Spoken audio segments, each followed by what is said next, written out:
All right, so you're all seeing the first screen that says annual financial report, correct? Yes. Yay, I see lots of thumbs up. That makes me very, very No. happy. I've got a speaker in front of it. I'm not. Yes, I can see that. Okay, so at this point, if some of you can see it, then I'm assuming everybody has the capability. And unfortunately for individually, I can't help. I was barely able to get it up myself. But I'm gonna keep moving along now. So that took a little bit of time and I apologize for that. Again, I want to introduce myself. Yes. Will the PowerPoint be available after this, or do we have to write down stuff as we see it? That's a great question. So if you RSVP to the tutorial, you were emailed a copy of the PowerPoint presentation already. If you did not RSVP, I will give you an email address. You can email us and I am happy to send it to you after the fact. RSVPs were not required. I guess that was one of the bonuses for doing it. I believe the PowerPoint might also be on our website if you wanted to try and capture that now.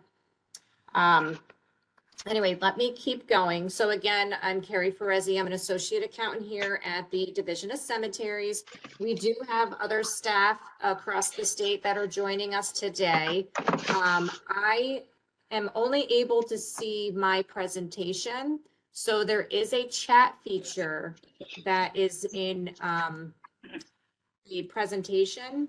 And if you use that chat feature, we do have other staff that will be monitoring it. So if you have a specific question in between the Q&A areas that you would like some answers to, you can either direct it to a particular person, or you could just throw it in the chat because everyone might be interested in your response. And again, after every so many slides, I will stop. You'll see a Q&A slide, and that's where we'll ask some questions about the past few slides that we were on. We had a lot of RSVPs, so thank you again. As I mentioned, if you RSVP'd, I sent you a feedback form that we hope you will fill out and return to us and let us know what we did well and what we could potentially do better. We encourage you to give us that feedback because we do make differences, and I personally read them myself as well. And let's see, so I'm reading over my notes too, so bear with me as I do some pauses here. Okay, so nice to meet you all. There's so many people on today, and I appreciate you taking the time to come and get a little bit of knowledge about our annual financial report. So let's talk about why you're all here today. So all publicly regulated cemeteries have to file a financial report with the division within 90 days of the close of your fiscal year. And you're also here because you want to make sure you're following that rule and being in compliance. And this isn't something that you do every day. So sometimes the report can seem like it's a bit much and you're not entirely sure what to put where. So you're looking for a little assistance in completing it and maybe some tips that'll help make it easier and less daunting for you. There's 3 things that we generally require. This is one of the 3. This is probably the biggest of those 3.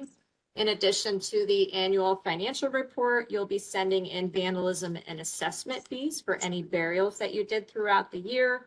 And you are hopefully sending us an update on any trustees that you have. If you've had any changes in trustees themselves or address and contact phone numbers, we like to get those at least once a year as well. I also want to let you know that the report is due 90 days at the close of your fiscal year. So if you are on calendar year, which would be December 31st, your due date is March 31st. If, for example, your fiscal year ends March 31st, then your report's not due until June 30th. If you want to switch to calendar year, because it makes things easier for you with record keeping, which in return makes things easier for us as well, you can reach out to us or your local accountant if you know who that is. If you don't, you can call us and we will let you know to ask us how you would switch to a calendar year. So January to December, because that's essentially what your fees are based on too. So sometimes keeping everything on a calendar year makes your record keeping much easier. It's a little late now, but I also want to give folks reminders at the beginning of every year of every January. You should make a reminder that if you have an outside independent contractor that's doing your mowing and maintenance, you will have to issue them a 1099 if you paid them more than $600 in the year. All right, so this is going to be very casual. I am again going to ask if you can hold questions to the question queue. You'll see that on the screen. I'm going to try my best to get to as many questions as I can. I want to let you know in advance that sometimes I do have to keep things moving. So we'll get to, again, as many as we can. Again, feel free to use that chat and get answers in between. It's kind of because I'm trying to keep on track. Sometimes it's difficult for me to do both. And right now I can't personally see the chat screen. So I'm letting you know in advance because our first one, folks were wondering why they didn't get answers and I did not see their questions. So I'm apologizing for that in advance, but did ask other staff to go ahead and answer some of the questions in the chat as we go along. So this is just an overview. This isn't for any one particular cemetery. We are going to use some sample cemetery language to just for context. And again, you have a feedback form. If you RSVP'd, please send that back. And if you didn't, you can get the feedback form from our website, or again, you can email us as well. And as always, call us if you need any one-on-one assistance. We are happy to help. Let's see what I have coming up next. So down at the bottom right now, I'm going to pause here for a second because if you want to write down our website and our email address and our main phone number, I would encourage you to do that. We are one of the few state agencies that actually answers our phone almost immediately. And if we don't and you leave a message, we try to get back to you right away. So we are here to assist you. We understand that the majority of you are trustees and volunteer trustees at that. And so we really want to give you as much assistance as we can. And let's see, so I'm going to, and this contact information is going to be shown on other slides as well. I can see some heads down and some folks that look like they're jotting. So I'm just going to pause for just one more second here. And again, we will have that contact information on other slides. And here's what I mentioned, our question slide. Again, since I can't see your chat, so I probably won't see hands raised. If you're familiar with using WebEx, you can use the raise hand feature. Since I can't see that, I will ask you to unmute your line and ask your question, and hopefully we can be respectful and get through one at a time. And again, we'll do it as swiftly as we can so I can get through a lot of content that we have planned today. Anybody have any questions right now? No. Okay. Carrie, there are two questions from the chat. They're wondering, someone is wondering if the land share certificate reporting will be covered. Land So Natisha, that's talking. She's another one of our associate accountants, and she's telling me there's a question in the chat about certificates. Can you repeat that for me? Yes. Will the land share certificates reporting be covered in this tutorial? Okay, that's a great question. I will mention it briefly because it is something new this year. So yes, when we go page by page and we get to that last page, which is where we added it, if you have land share certificates, we will be talking about that briefly. It's a very, very small percentage of our cemeteries, so I won't spend too much time. But again, because it's new, if this applies to you, I would encourage you to reach out to us directly so that we can give you more one-on-one attention for that. So good question. You said there was another one, Natisha? That's it. Okay. Thank you. All right. Anything else before we keep going? All right. So this is our agenda for today. We're going to talk about how to prepare for the annual financial report, which I'm going to say is probably 60–70% of filing the annual financial report. The more that you have in front of you, the easier it's going to be for you to complete it. We're going to give you tips on keeping good records throughout the year, which again is going to help you prepare for when you have to submit the annual financial report. I'm going to talk about the different ways that you can file with us. There's multiple ways. And then we're going to get into a page by page overview. So I'm going to go through page 1, 2, 3, 4, 5, 6. Those are the main pages. And I will talk about the additional schedules if those things apply to you. And I'm also going to give you some tips for filing electronically online. I do want to let folks know, because this was requested last time at the last tutorial, that if you would like to stay beyond the 2 hours, I will give you some bonus material. I will stay with you. I will walk through calculating the vandalism and assessment fees. I'll use a real example. And I will walk you through an online submission. The format online is slightly different than the paper, but all the information is the same. So if you'd like to try using the online option, then I will provide that for you, walkthrough at the end. If you'd like to stay through, you don't have to. Again, we're always here. You can contact us later. All right, so let's keep going with how to prepare. So this is my little example. I try to keep this, like I said, down to earth. If you're going to create a cake, you need all the ingredients. So I'm going to talk to you about the ingredients that have to be gathered so that you can prepare the annual financial report. It's certainly not as tasty, but I've never had a cake without flour. So we're going to make sure you have all the essential pieces so that we can prepare the annual financial report, ideally in one setting. So the information that you are going to want to have in front of you are shown on the screen right now. And again, this is primarily the information that you need. I call this the ingredients of our little annual financial report that we're cooking up. So of course, you're going to need information about the activities going on at the cemetery. So how many burials did you have? In addition to the burials, our annual report does ask you to break it down. How many of those burials were full body and how many were cremated remains? And out of the cremated remains, which ones came from a New York State crematory or an out-of-state crematory? And if you are a crematory, then we also need the number of cremations performed. For those that don't know, with the vandalism and assessment fees that you owe us, you do not owe us a fee if you buried cremated remains, or even if they went into a columbarium, cremated remains that were cremated in New York State, because we do oversee crematories as well, and the crematory is paying the fee. We're only collecting one fee per cremated remains. You need your current charges, so your price list. Sometimes it's multiple prices, especially for the larger cemeteries, so you would just put various if you were filling something out on the paper form, and that would be for your lots and your actual interments. You need an approximate average of your acreage. So when I say approximate, I'm not going to hold you to it. We don't need appraisals. We don't need exact. Give us an idea of how many acres the cemetery has in full, and then how many are currently developed and available and sold, and how much of your land is undeveloped. So that gives us an idea of the life of the cemetery. And then you're going to need to know if you have specifically commercial crime and employee dishonesty insurance. We'll get into that in a little bit more detail about what the requirements are. You'll need your checkbook register or accounting ledger, however you keep track of everything going in and out of your general funds operating account.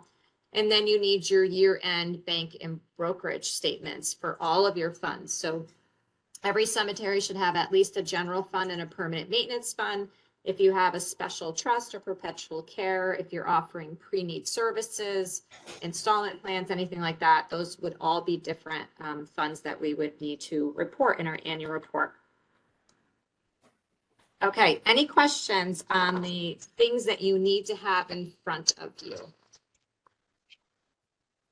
Again, I can't see hands, so if you have questions, I'll just ask you to unmute for a second and ask. I'll give a very brief pause each time, and then I'll keep moving on. So some tips on keeping your records in good order is what's going to come next. So just chronologically, by year and by month. So maybe have, depending on the size of the activity, if you've got January, February, March, or first quarter, second quarter, some order, semblance of order, so that it's easier for you to get into those particular files if you need to. If you keep the bank accounts separate, that would be good too. You can also ask your bank or broker to label the bank accounts so that you know and they know what they are. So if it's your general fund, you can tell them to call this my general fund checking account. If it's permanent maintenance, you can ask them to call it permanent maintenance. That not only helps you, but it helps other future trustees as well know what's what with your funds. Obviously, you have to keep records forever for your burial and lot sales, but for the annual financial report, you just need that particular year. You need, you should probably be keeping all of your income and expenditure documents separately, and then your insurance policies and everything can be in one file, and then everything else you can put in the other. This is a good organized system, which I know is extreme and not what you're going to have. As long as it doesn't look like that, we're generally happy. I have gone to field visits and seen the files look like that. And as you can imagine, it's very difficult to get particular information. So try to stay as organized as you can. I appreciate that. We all appreciate that.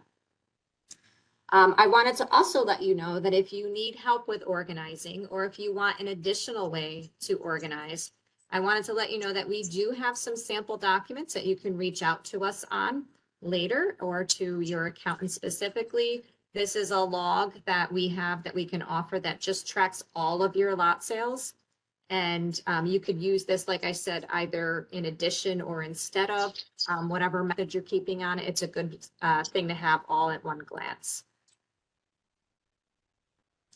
And we also have a similar log for the burials. Again, I don't want to spend a lot of time on this. This is more just to let you know that we do have things that we can provide to you to help you get more organized. Same thing with our accounting ledger. We have a sample accounting ledger. This is organized in the same manner. I know you can't read this, which is okay, but it's based on our annual report. So if you use this throughout the year, at the end, this is going to total up each column that you need to fill into the annual report seamlessly. This is just showing you the income. And again, this follows along in the same manner as our annual financial report, and the expenses follows along in the same categories as well. And transfers in and out. A lot of folks ask us about records retention, which I think is a great question. How long should I keep our records? We generally say 7 years if it was reviewed by us. If it was not reviewed by us, then it's going to be longer. But if we've been there 4 years ago, you still want to keep 7 years. If we haven't been there for 10 years, then you're going to keep 10 years. But 7 is the magic number. If you have important documents, of course, corporate documents in your lot and burial sales, your maps, all that stuff, you will have to keep it forever. You can get rid of everything else. Sometimes we do go and, you know, folks aren't sure what they can get rid of. But again, unless it's an important document that should be kept forever, and you can use your discretion or ask us if you're not sure, you can go ahead and free up some space in your closet. Safeguarding records too. These documents are extremely important, and bad things can happen if we have duplicate burials or lots and stuff like that sold, as you know, or may have experienced yourself. And so if we lose these records, we have no way of knowing who's where for the most part, without doing some extensive work and recreating things. So if you are the only one that is maintaining the records on behalf of the cemetery, at the very least, we recommend that you get a fireproof and waterproof safe. We have seen too many times that some catastrophe happens either in the cemetery office or somebody's personal residence, and all the cemetery records are gone with it. Some of the things that we mentioned, the town clerk might have space for you, the local historian. If you have electronic documents, if they're backed up either on a thumb drive or the cloud, anything that helps us ensure that these documents are going to be safe into perpetuity. All right, a little break right there for my voice. Any questions before we keep going?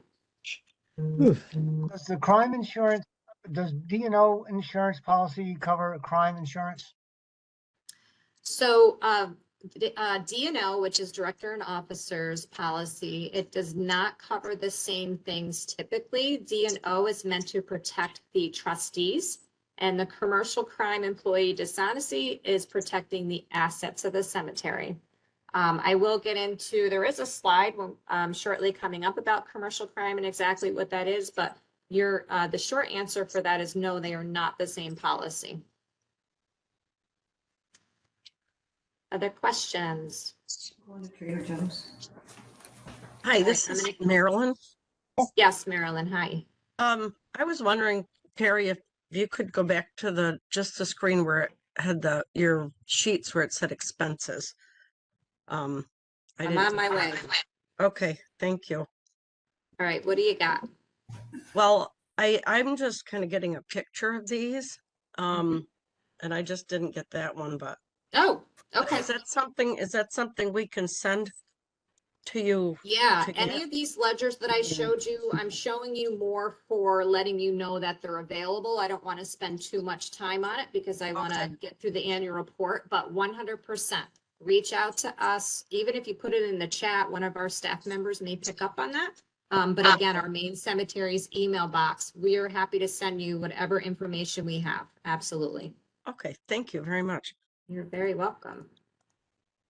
All right, so let me plug along. Okay, next section, we're going to talk about ways to file the annual financial report and some pointers that I have on that. So again, I mentioned that we're going to have our email address on here again. This is it right here. So there's multiple ways that you can file. You can file online, which would be visiting our website. You can leave and return, provided two things, that you're on the same computer and you're in the same browser. So it will automatically save where you left off. And it's not intuitive because the system doesn't say, hey, I'm going to save it. Are you, anything like that. There's no prompts, but I promise you, if you're using the same computer and the same browser and you got caught up in the middle, or you didn't have a piece of information, you wanted to come back to it, as long as you come to the same computer and the same browser, your information will be stored there. You will not lose it. Under most circumstances, I always got to say that, but generally if someone can't find it, it's because they were at work and then tried to finish it at home, or maybe they were on Google and then they went to Explorer, whatever the case may be. It does have to be the same computer and browser. Some people find it useful if you fill out the information on paper first. Only I know it seems like if I'm doing it on paper, why don't I just leave it at that? You can. But there are benefits to submitting electronically, which I will get into next. The reason why I say it's sometimes helpful is because you now know you have all the information you need in front of you before you go to the online reporting page.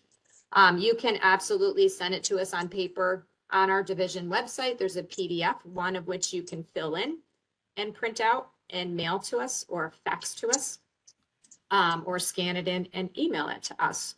You can also print it out and handwrite it. I do ask that if you're handwriting things, please make sure that it's legible.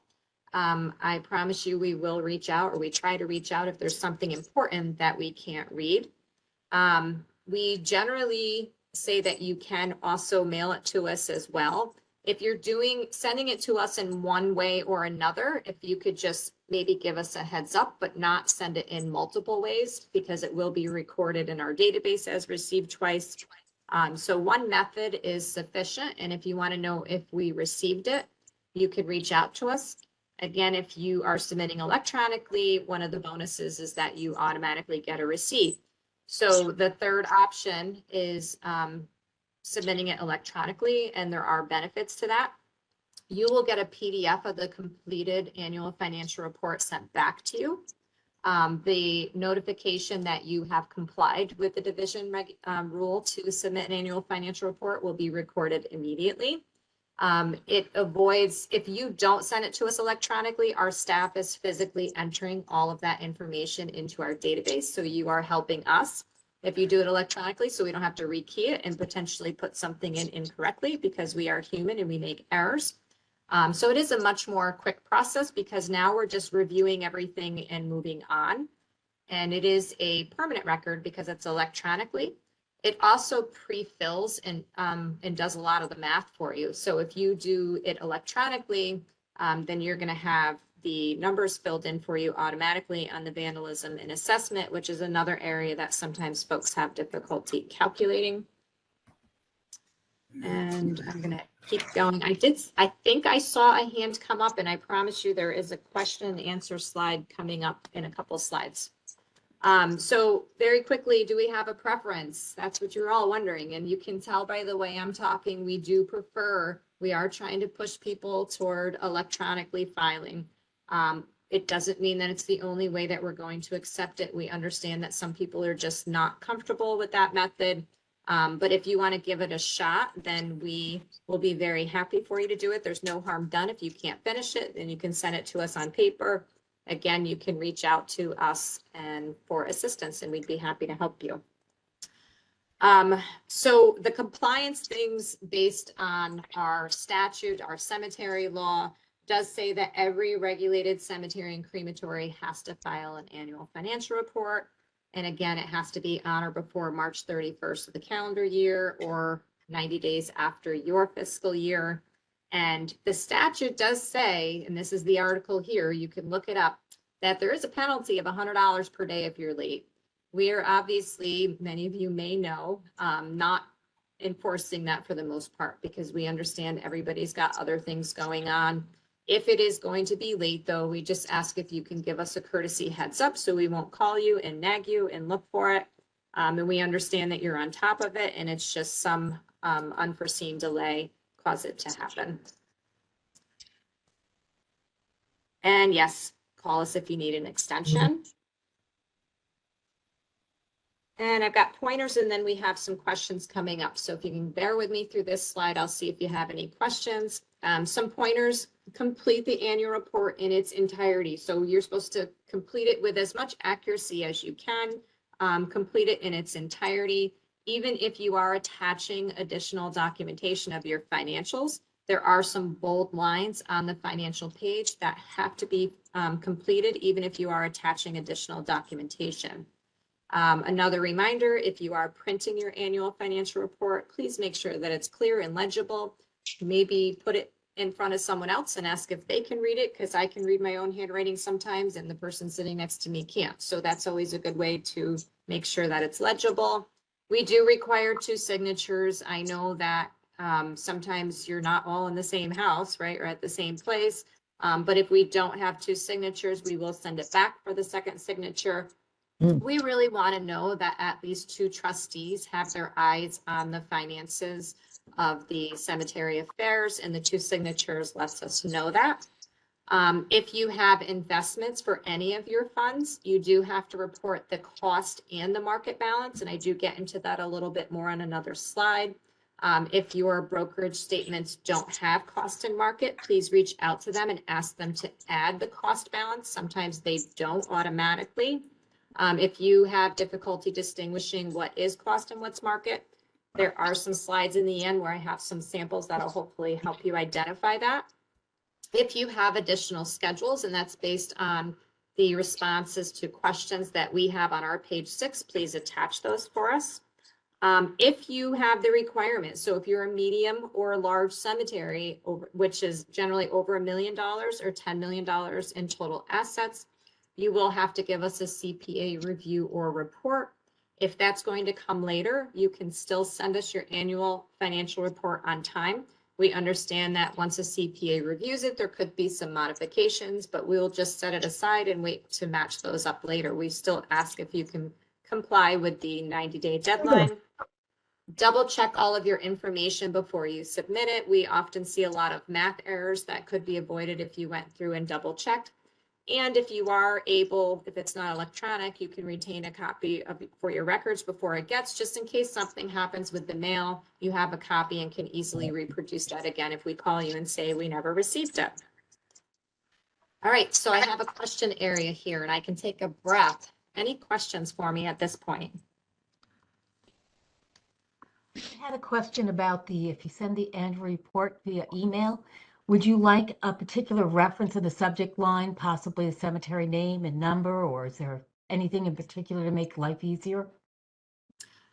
Life easier, yes, absolutely. Quite the Florence, concept. right? So I think that's a great question. I appreciate it. anytime you send any correspondence to the division, if you can put at the very least, your cemetery name, and if you know the 5-digit ID that we assign to you, that's extremely helpful. If you don't, let us know the county. I cannot tell you how many Riverviews, Riversides, Fairviews, like we have cemeteries with the same name. So if you can help us match it up to your particular cemetery, that Okay. would be greatly appreciated. Okay. Thank you for the question. We had someone else, I think. Was it Arlene? Hello? Hi, I'm Dorothy Ehlers. Hi. Hi, Dorothy. I was asked, or I was wondering. Wait. I'm gonna stop you right there. I don't know if you are on 2 devices or someone's on 2 devices. I'm getting an echo when you talk. I have one device. But my question is in the chat. See chat. See Okay. chat. So if we could mute you, and I'll turn to one of my staff, if they could tell me the question in the chat. I believe that was a Dorothy. Yes. Do we have a staff member that can see her question? I didn't write the question down. Oh, I thought someone said the question was in the chat. I'm sorry. Dorothy, I can hear you fine. All right, That might have been I don't know someone if it's else. the right time, but I had to go find out a piece of paper. I had received an email from a Brandon Dunn, and he said to me, "It's the insurance policy just for general liability. Cemetery law 19 NYCRR requires all regulated cemeteries to carry commercial crime employee dishonesty insurance coverage." Now, my insurance, which is State Farm, has no idea what he's talking about.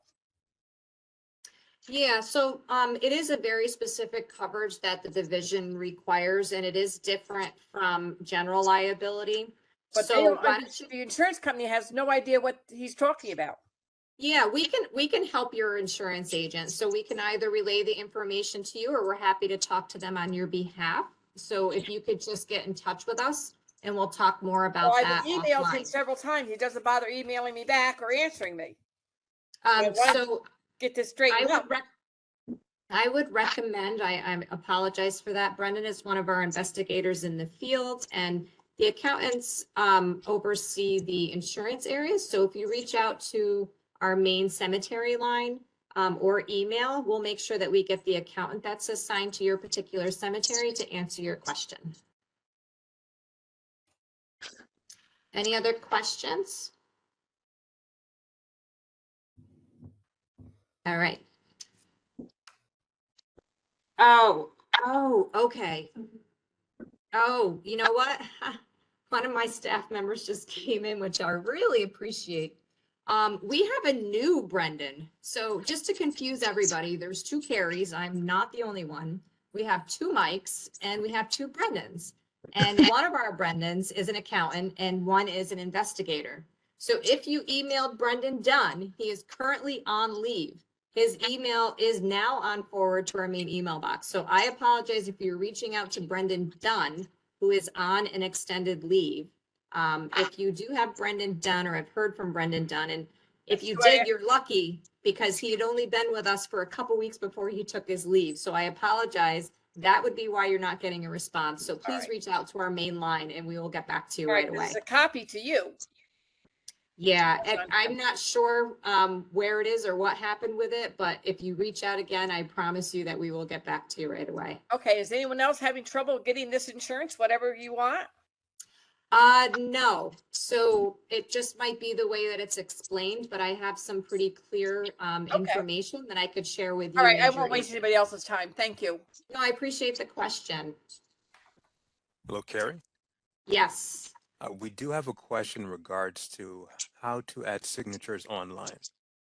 Okay, so this is Emmanuel. Emmanuel is our accountant out of New York City. Thank you for the question. So signatures online are done electronically. So it's an attestament more than it is a physical signature. So we do ask that it's the honor system, that you have a second trustee that is aware that you're going to put them down as the second person. And we are asking you to have them review the information before you hit submit.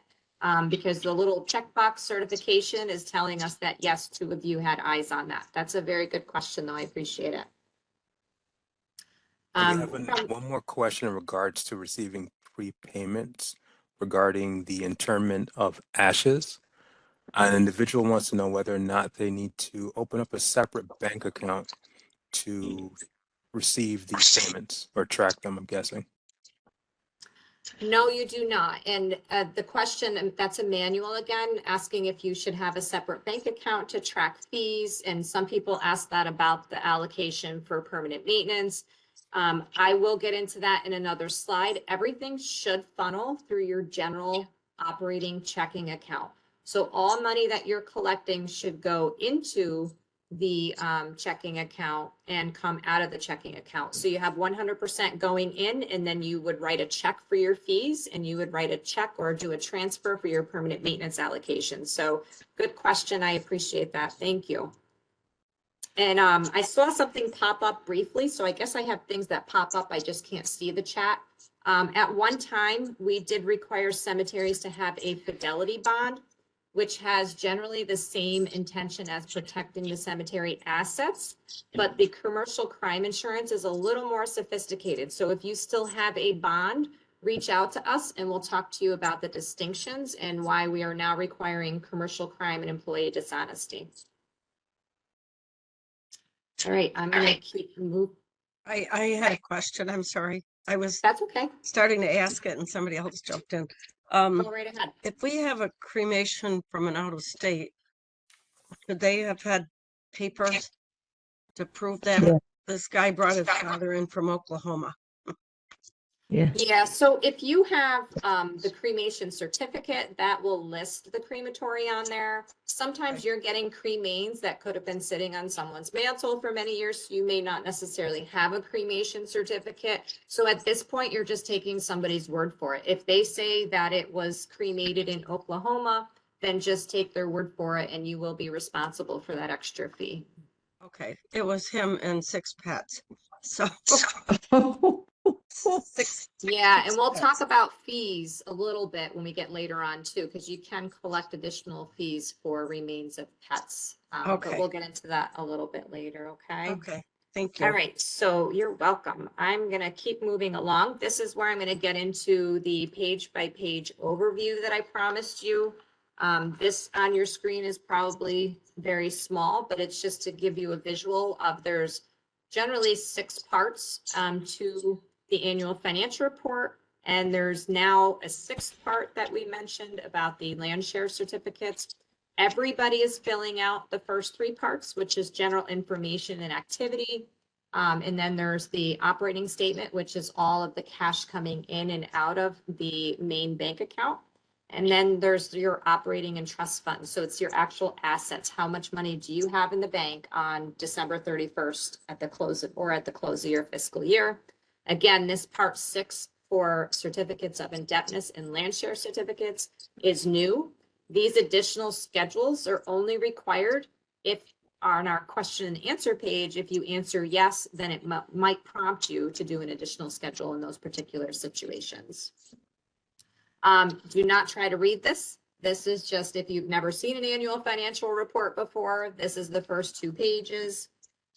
It just gives you an idea of what to look for when you're online looking for that particular document. These are the next 2 pages.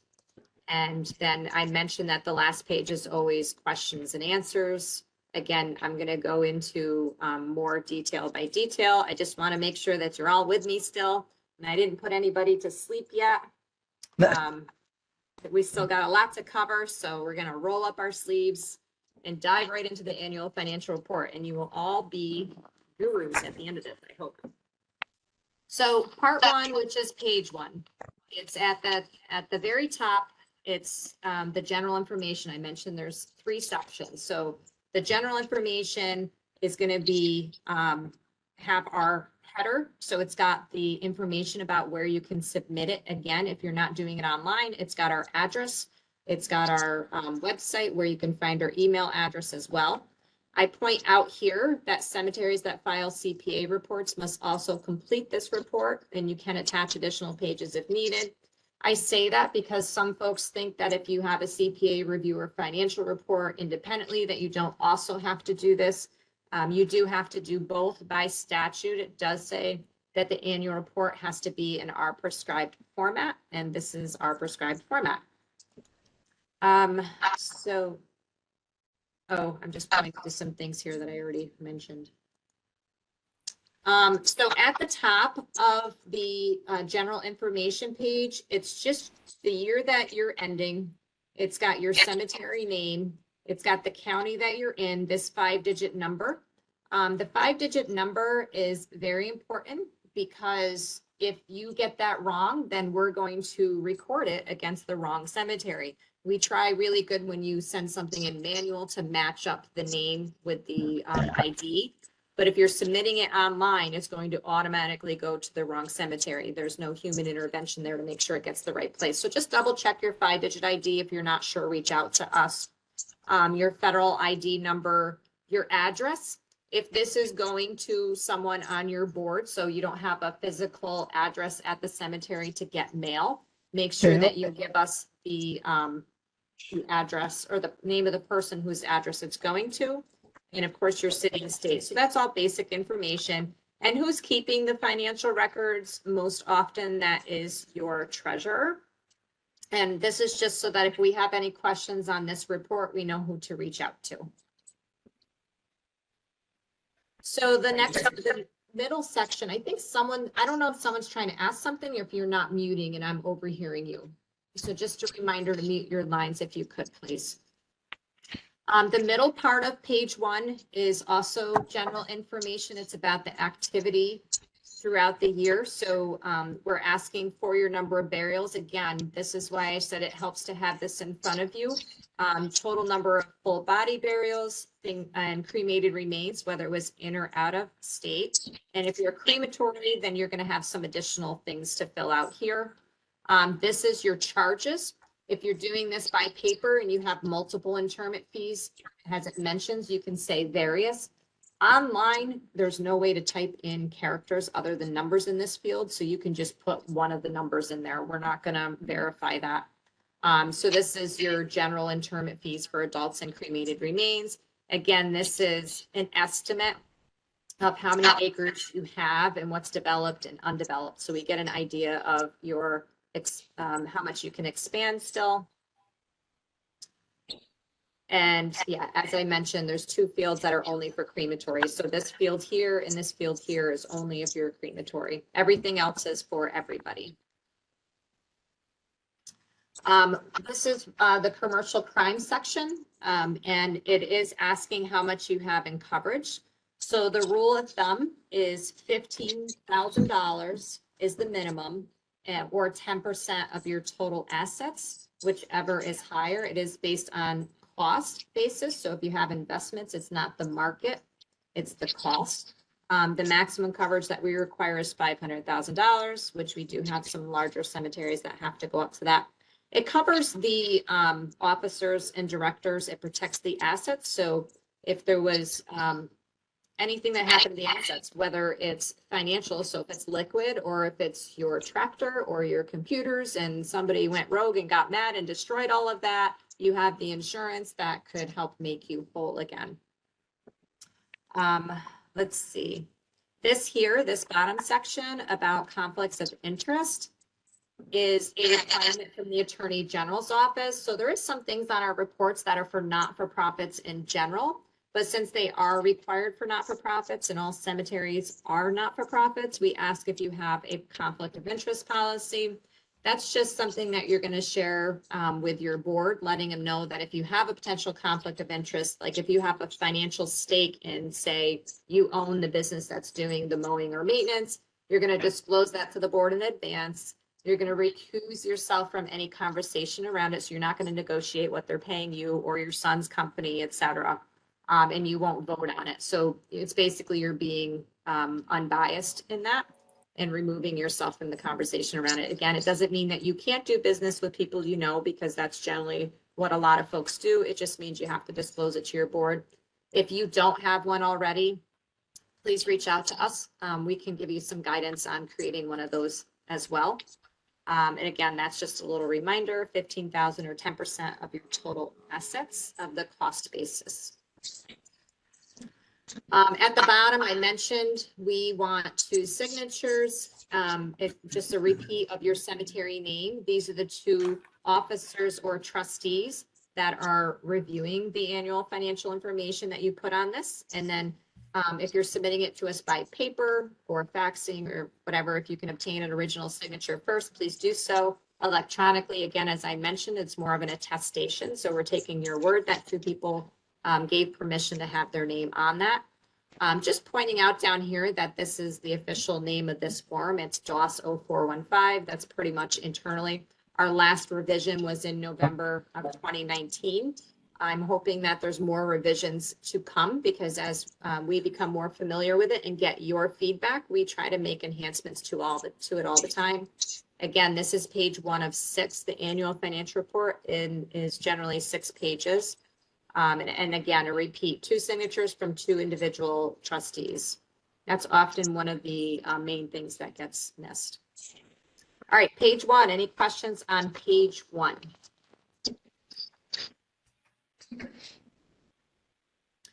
Pretty general, right? So we'll get into something that is a little more tricky for some folks. Page 2 starts with our operating statement. And again, there's a header at the top of every page. If you type in your cemetery name and 5-digit ID and the year end here, that's going to carry through the rest of the pages if you're doing it electronically or if you're filling in the PDF online as opposed to hand printing everything. The headers at the top of every page. Yes, that's a reminder there. So this is your income. So all of the money that you are collecting that is funneling through your general operating account. So this is a cash basis. So the reason why we remind you that it's a cash basis is because sometimes the CPAs fill this out and they do it on an accrual basis. So it has investment activity or depreciation, just some non-cash items. They're assets, but it's not cash that's paying for the expenses of the cemetery. So we want to know all of the earned income from this for the cemetery in that year. This is your lot sales, your burials, foundations if you do them at your cemetery, dividends and interest that you deposited into your general operating account, donations and bequests if you did some fundraising, and then other. If you have anything in the other line, you will see on the next page, it asks you to describe what's in that other. It's not sufficient to just say it's other or it's miscellaneous. We do want to see what is in that number. If you follow the subtotal sections, it does give you instructions on how to total each bold line here.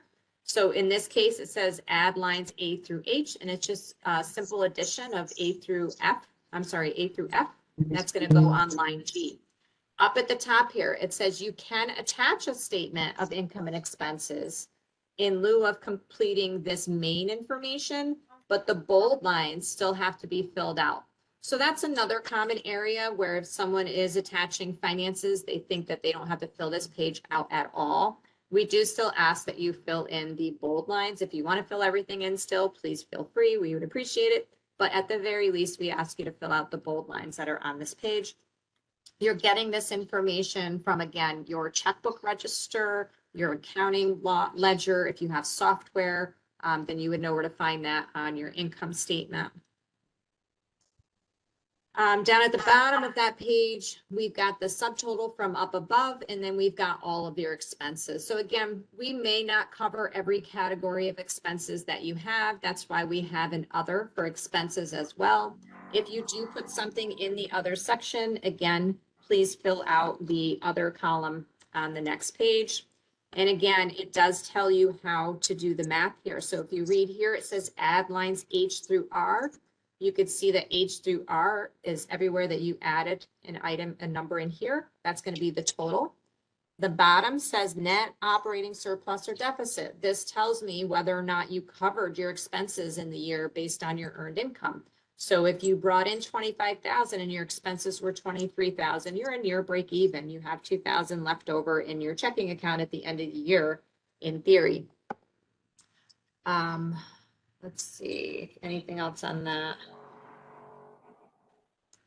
I think we're good. So this is at the bottom. This gets a little confusing for some folks at all. So if you have activity going in between funds, so if you have money going from your general operating fund and it's going into permanent maintenance for your allocations, if it happened in that calendar year or in your fiscal year, you can put it on here. If you went to file your annual report and went, shoot, I forgot to pay these fees, it's not going to be on here.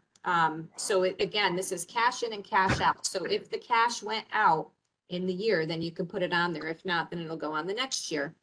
If you are bringing any money into the general operating account, because maybe you have some retained income from the permanent maintenance account, or maybe you have some special trust and you fulfilled the obligation, so you can take the interest and dividends off of that, then you would put that in this area here.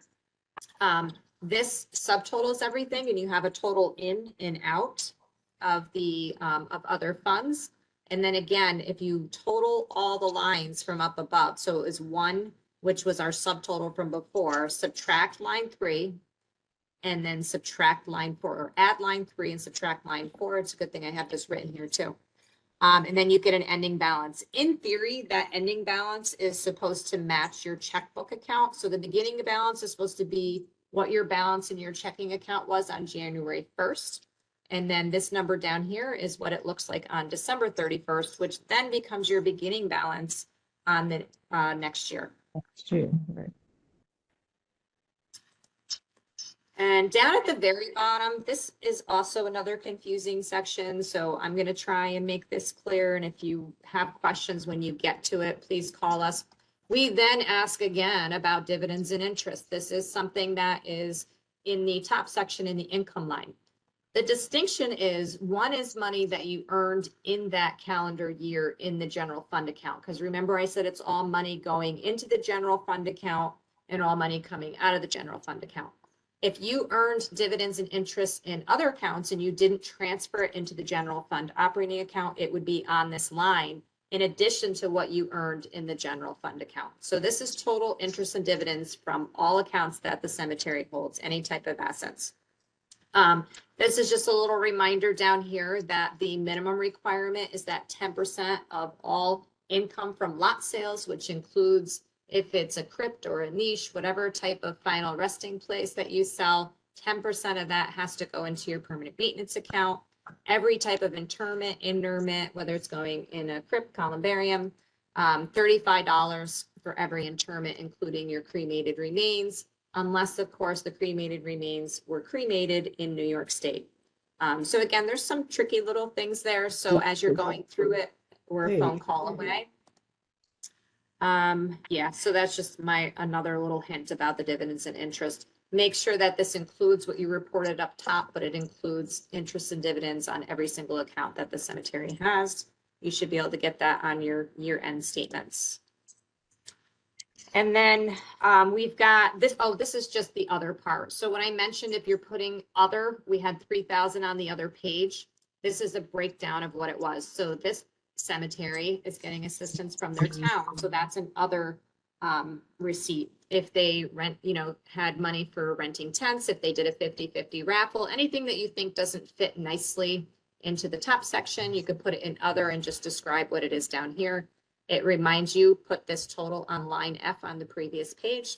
Same thing with your expenses. We had $2,100 on the previous page. So we're just describing what made up that $2,100.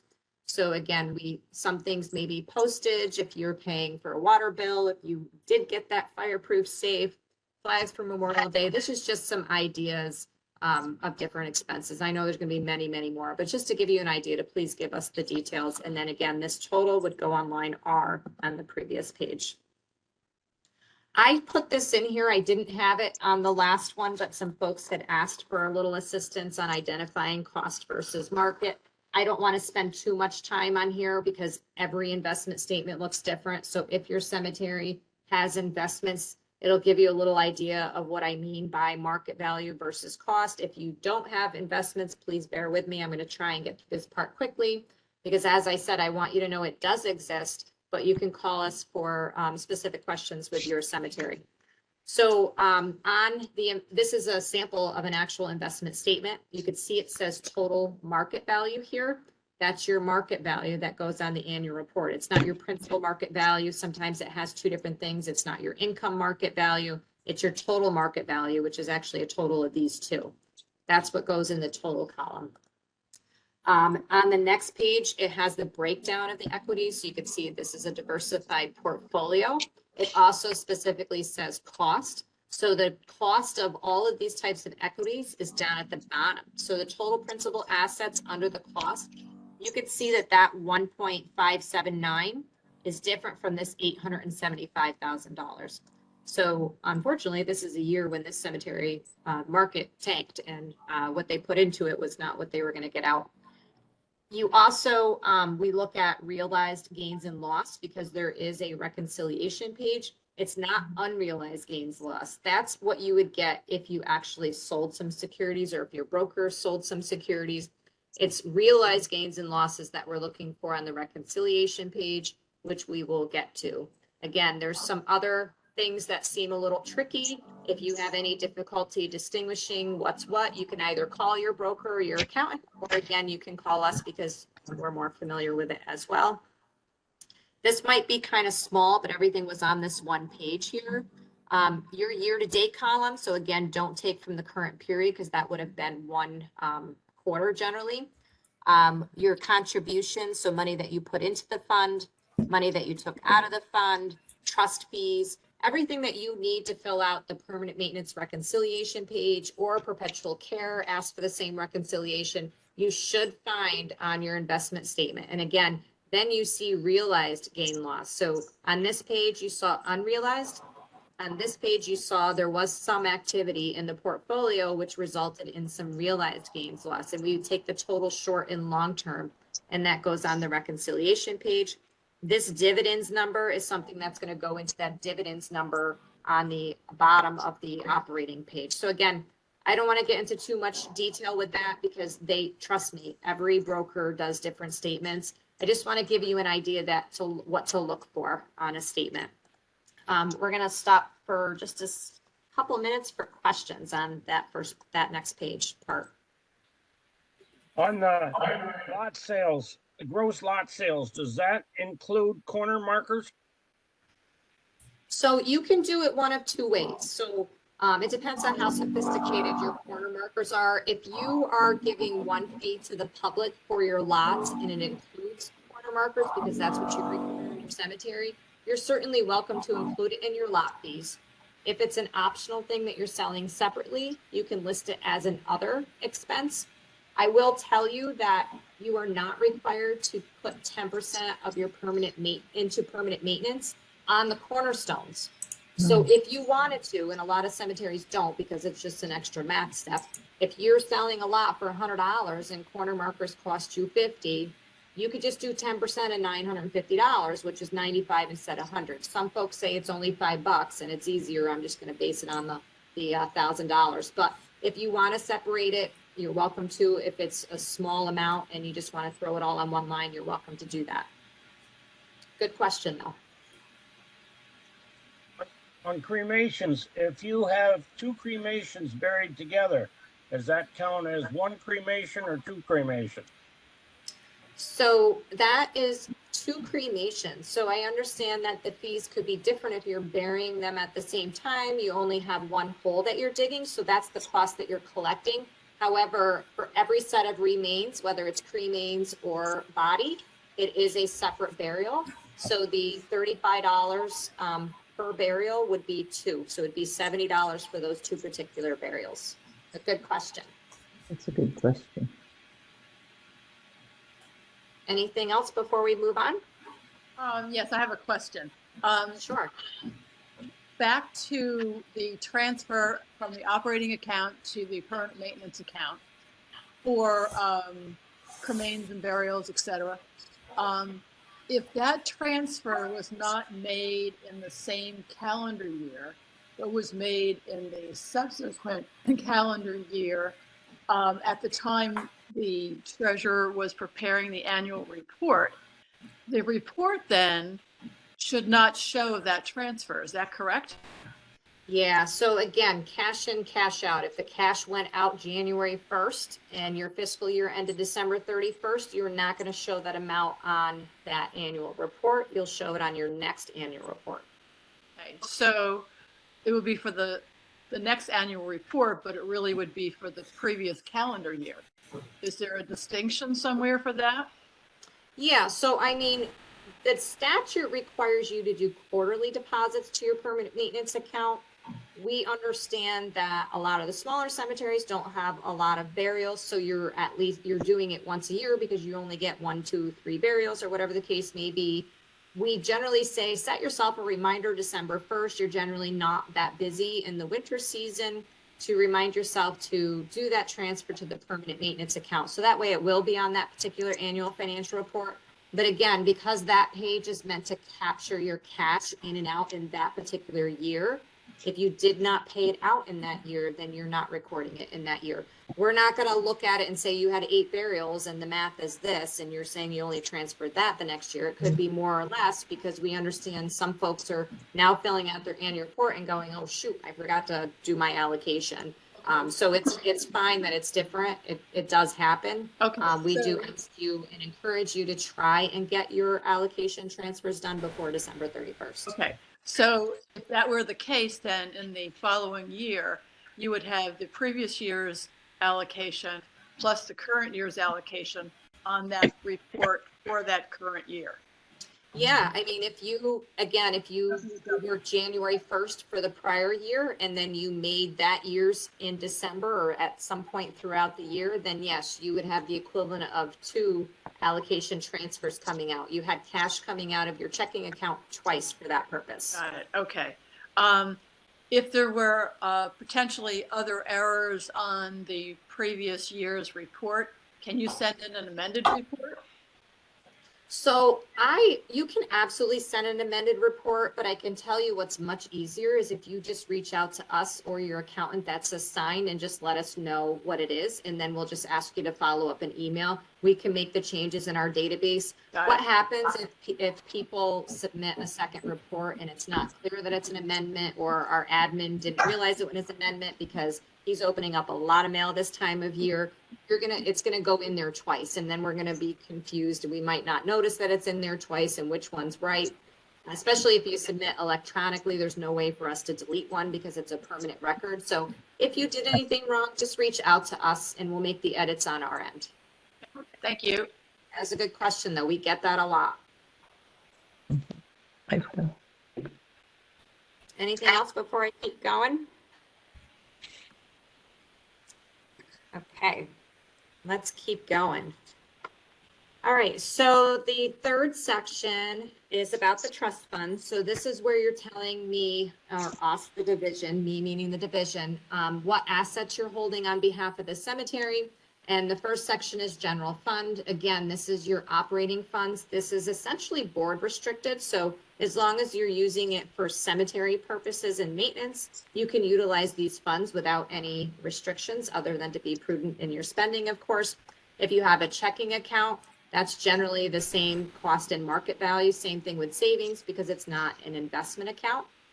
But again, if you're holding a separate investment account specifically for general funds because you're doing so good each year, you have a little extra and you want to invest it and make a little more in interest, then you're welcome to invest that portion. It's still a general fund. You would still report it in this list here. And down at the bottom, it tells us how much you have in total for the operating expenses. Sometimes it's good to build up a little bit more each year for those unforeseen expenses over the winter. The trees fall, the fences get crumbled, retaining walls, gravel, whatever the case may be. It's always nice if you can to have a little extra in your general fund account for that purpose. Let's see what's next. Oh, I'm saying cost basis. Yes, if there's a separate cost basis, make sure you let us know. Same thing with permanent maintenance fund. So every cemetery is required to have a permanent maintenance fund. The principle of the permanent maintenance fund is inviolate, meaning you can't violate it. You can't touch the principal. If you're not sure what your principal is, reach out to us. We will help you calculate it. That's generally something that we do in a field examination. For the most part, if it wasn't earnings, meaning interest and dividends, you shouldn't touch it.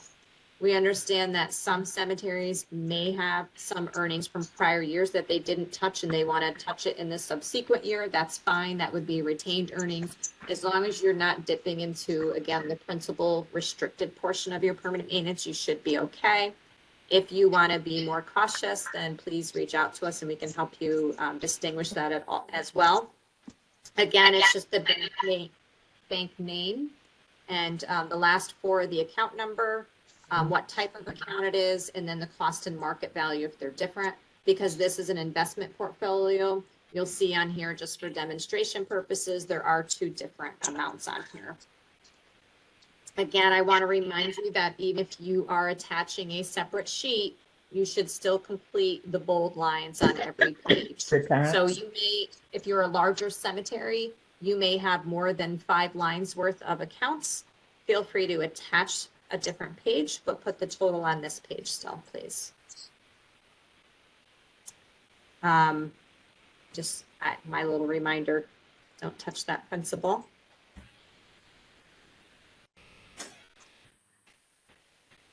Okay, there we go. So this is probably very small on your screen because it's small on my screen as well. This is the reconciliation that I mentioned. This sometimes confuses people. I will give you a tip that this bottom line does not always match. That's what's going to come out. It doesn't necessarily match one of the totals that you have up top. And the reason it is primarily because of this line here. When we say deduct 2/3 of your investment fees, it's because we kind of reduce your principal by the investment fees. If you're paying some fees to the third party to manage your funds, we allow you to reduce that from your principal. So just that in itself is going to make it so it doesn't match up to your cost or market balance. But if you follow line by line, it is fairly intuitive. So in that little schedule that or sample investment statement that I showed you, you should see something similar. So if you made your allocations in that year, again, it's going to go on here. If you didn't, then it's not going on there because you never deposited it to the investment account. This would match what you put on page 2. Same rule of thumb. If it went out in that year, then it's going to go out of one account and then go into your permanent maintenance account. Again, this is generally, if you have the investment statements in front of you and follow along, you should be able to find the lines. But again, I know it's unfamiliar for most people. I say that because I've been doing this long enough. So just reach out to us if you need assistance. We don't honestly put a whole lot of weight in this when you send it to us because there is a lot of room for error in there. When we come out and we do a field examination of your records, we actually go through this based on your records and find out what it actually should be. So again, don't worry if you're having difficulty filling this out. If you're one of those ones that wants to make sure it's right, give us a call and we'll help you try to get it right.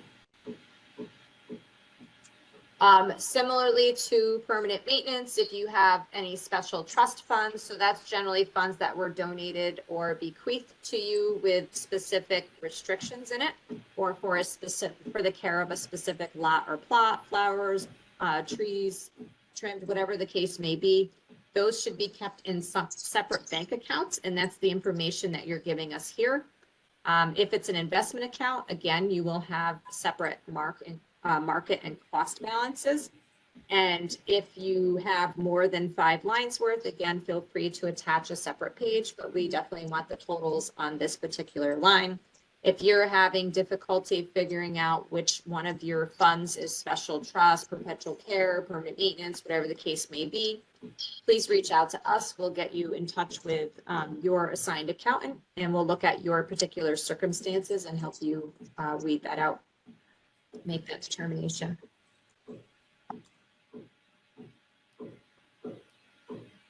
All right. So this is another good place to stop. Any questions on tracking your assets? Yes, I have a question. Mm-hmm. And my question is regarding the permanent maintenance fund.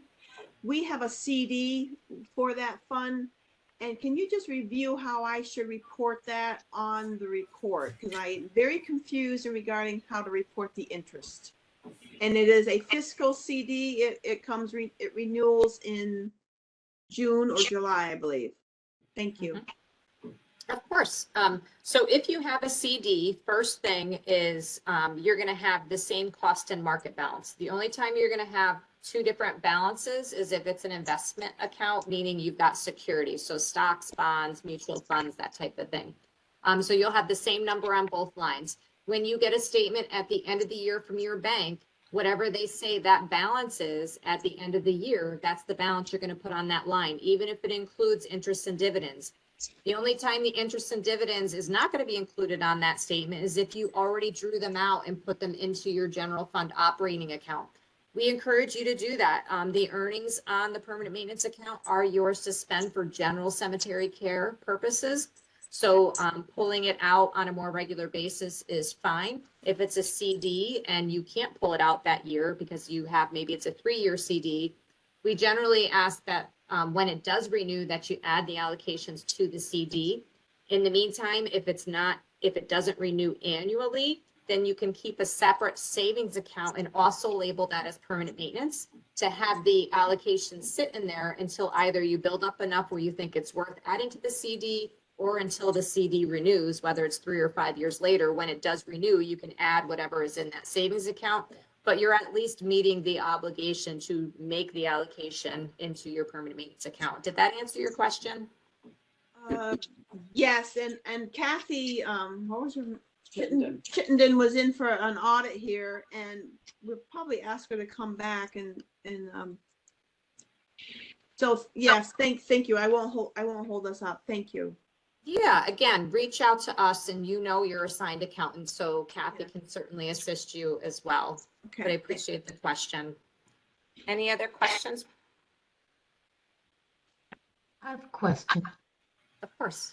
I was told for the permanent maintenance fund reconciliation that I should take the other third of investment management fees and deduct that from interest and dividends so that the balance of every year-end reporting agrees with the top part.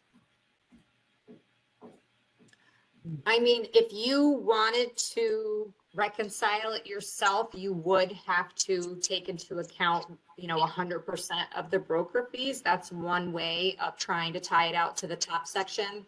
Again, if you are unsure about interest and dividends and unrealized versus realized gains, losses, the number may still not match. But if you are one of those folks that wants it to match, we can certainly help you back into it. For our purposes on the annual financial report, we're okay if it doesn't match, as long as you're answering each line with the calculation that it should be. Okay, so my question really is that I think the accountant had previously told me to do it that way, and you're telling me something different. So I don't want to throw you off. Are you looking to make sure the interest and dividends agrees, but you're not going to see that, right? So in the reconciliation purposes, we are not looking at your investment statements from year to year. But if you earned interest and dividends, that's going to be in the reconciliation on money coming into your fund that particular year. If you drew it out and put it into your general fund, it's going to be money that came out of the investment fund that year. If you didn't draw it out, then there's just going to be no debit in the bottom section of the reconciliation. I'm using my hands because I could see it. But if it's not on that line, and if we're not asking you specifically to add in one thing or another, then just don't do it. I would say just follow line by line. Thank you. Okay, you're welcome. I just want to ask my staff while we're pausing here, was there anything in the chat that you think other folks may benefit from hearing?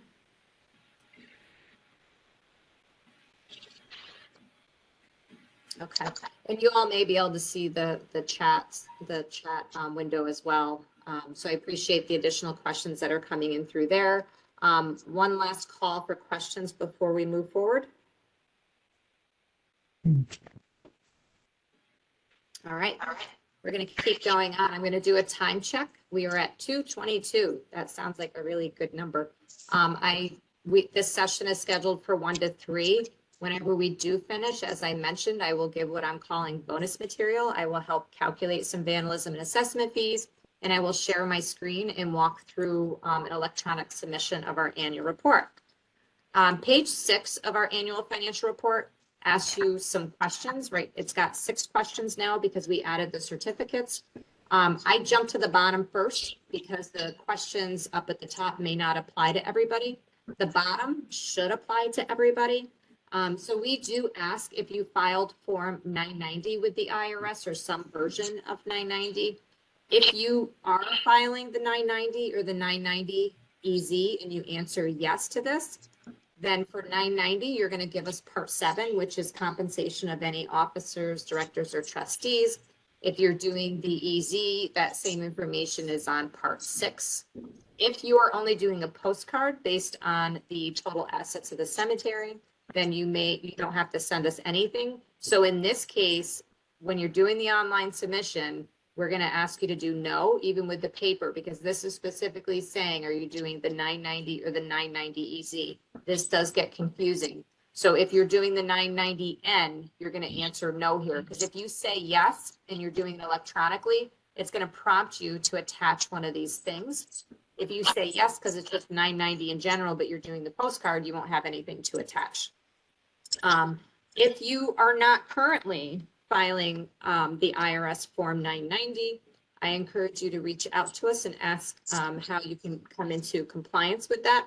All cemeteries, again, are not-for-profits. Not-for-profits are supposed to be registered with the IRS. You may have an EIN. It may no longer be active. If you have not filed some version of the 990 in 3 years, the IRS automatically revokes it. There is a form that would have to be filed with the IRS, and there's a filing fee. We can help walk you through that. Some folks reach to an outside accountant, but you got to pay money for that. There's already a fee with the IRS. I think that we can give you some tips to get through it. We've done this a number of times. We know the specific form and some sample responses to the questions, and we can probably walk you through it much quicker because we've done this before. There's a lot of questions about the 990 and filing requirements and your corporation status and all of that. So again, I wanted to get you through the annual report today, but if you want to get into a little bit more detail on that, again, I encourage you to reach out to us or the accountant that's assigned to your particular cemetery. And yeah, so that, I mean, if you wanted to do a little research on your own, the form number for submission to the IRS is 1024. That's where you would reestablish your status with the IRS. The benefits of that, I'll just say one more thing. The benefits of that is that you can now take that certificate from the IRS, send it to New York State so that you don't have to pay sales tax on your purchases for the cemetery. So whether you're purchasing gravel or cement or just supplies, you won't have to pay sales tax on it. And if you are receiving charitable gifts, such as through a will or just an individual, and they want to use that as a write-off on their tax return, if you are not registered with the IRS as a charitable organization, they are not able to take a write-off. I'm not saying that they wouldn't do it, but if they got audited and found out that you actually do not have an active EIN charitable status, then they could get that taken back from them. So it's just a good idea to make sure that you are registered with them. If all the questions up at the top, again, I'm skipping and I'm going to go back to it because a lot of the questions are no, no, no. If they are all no, then your last question is, what is our total assets for the cemetery? So our statutes have cemeteries in 3 sizes, small, medium, and large. If you are under $1 million, you do not have any requirement to file any additional reports with us. If you are a medium-sized cemetery defined in the statute as between $1 million but less than $10 million in total assets, you have to give us a CPA review each year. If you are over $10 million in total assets, you have to give us a financial audit report every year. Watch your line there. Some folks are at 990 1 year and they make some money and now they're at $1 million. If you're expected to stay above that $1 million, then this statute does apply to you, in which you would have to get an outside CPA report. If you have any questions on that, again, feel free to reach out to us. Our statute does specifically state what we want the CPA to review in its examination, and we're happy to share that at any time. Down here, I think I put where the statute is, 19 New York CRR Part 200. If you wanted to jot that down, you're certainly welcome. Again, here's the definition: small, medium, and large cemeteries. Small have no requirement to get a CPA review.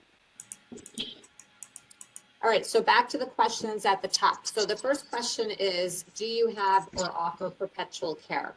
This is yes if you do. This is yes if you did at one time.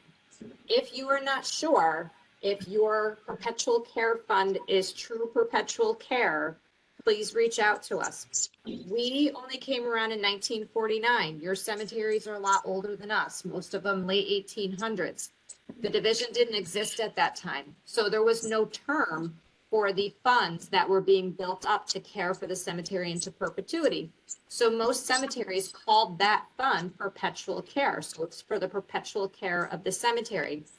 However, what we term permanent maintenance in our regs is perpetual care by nature. They're the same thing. So we would encourage you to consolidate, and you'll have greater buying power if you have the funds all in one spot. If you ever did have a menu of options that you offered to lot owners when they purchased a lot, such as if you pay an additional $100, we'll give you flowers on Mother's Day, we'll give you a flag on Memorial Day, we'll add an extra plant to your particular family plot, whatever the case may be, that is true perpetual care, and it does have to be accounted for separately. If that's the case, or if you still continue to offer that menu of options, then you're going to check yes here. And there's going to be an additional schedule that you have to fill out, Part 4A, which you'll see on the next screen. On that same schedule, there's Part 4B. If you ever had a permanent maintenance loan, very important to mention that we have this on here because we have to know, but the division does not have the authority to offer you to dip into your permanent maintenance fund. Only the Supreme Court has the ability to allow that. And it does have to come through application from us first, but ultimately it's up to the court whether or not they allow you to take a loan from your permanent maintenance fund. Unless there's a unique circumstance, it's most generally no, but I have seen it happen. For this intent and purpose, if you have either of these scenarios that you answered yes, then you are going to have an additional schedule. And just a reminder, if you aren't sure if your perpetual care is actually perpetual care, it's just been handed down to you as perpetual care, we're happy to help you figure that out. Again, this is very small. I don't expect you to see this line by line, and I don't want to get into it in any great detail. I want you to know that it exists. If you have perpetual care or a permanent maintenance loan, then there is an additional schedule for you to fill out and attach to your annual financial report.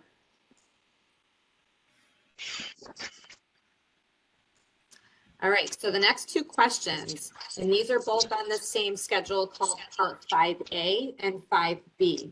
If your cemetery is selling lots on an installment basis, meaning you're not collecting 100% of the lot sale fee up front, then you're going to select yes. Those funds have to be tracked separately. If you are selling merchandise on a pre-need basis, so if someone is prepaying for their monument, foundation, for their actual burial before they actually get buried, mark yes here. You have to track those funds separately. These cannot be commingled with your regular general funds because they're for a specific purpose. So the money doesn't move until that restriction is satisfied. Again, very small on your screen, I'm sure. I just want to let you know that it exists. If you answered yes to either one of those questions, there is an additional schedule or schedules that you have to fill out. All of the schedules, I will keep repeating. We are here to help. Or if you're not sure, whatever the case may be, please reach out to us or your assigned accountant.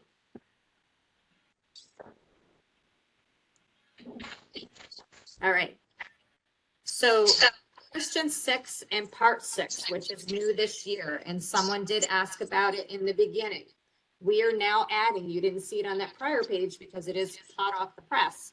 If you have outstanding certificates or certificates of indebtedness, if you don't know what this is, the answer is probably no. It's less than 20 to 25 cemeteries that had these at one time out of the 1,800 that we regulate. So it may not apply to anybody on this call. If it does, and you're answering yes to this question, there is another part 6 that you have to fill out, which is essentially telling us how many certificates, what's the value of those certificates, what's the percent ownership of those certificates, stuff like that is on a part 6. It is on our website now. I don't think I have a sample of it on here because we just published it. But again, if this rare circumstance does apply to you, we are asking for additional information on that.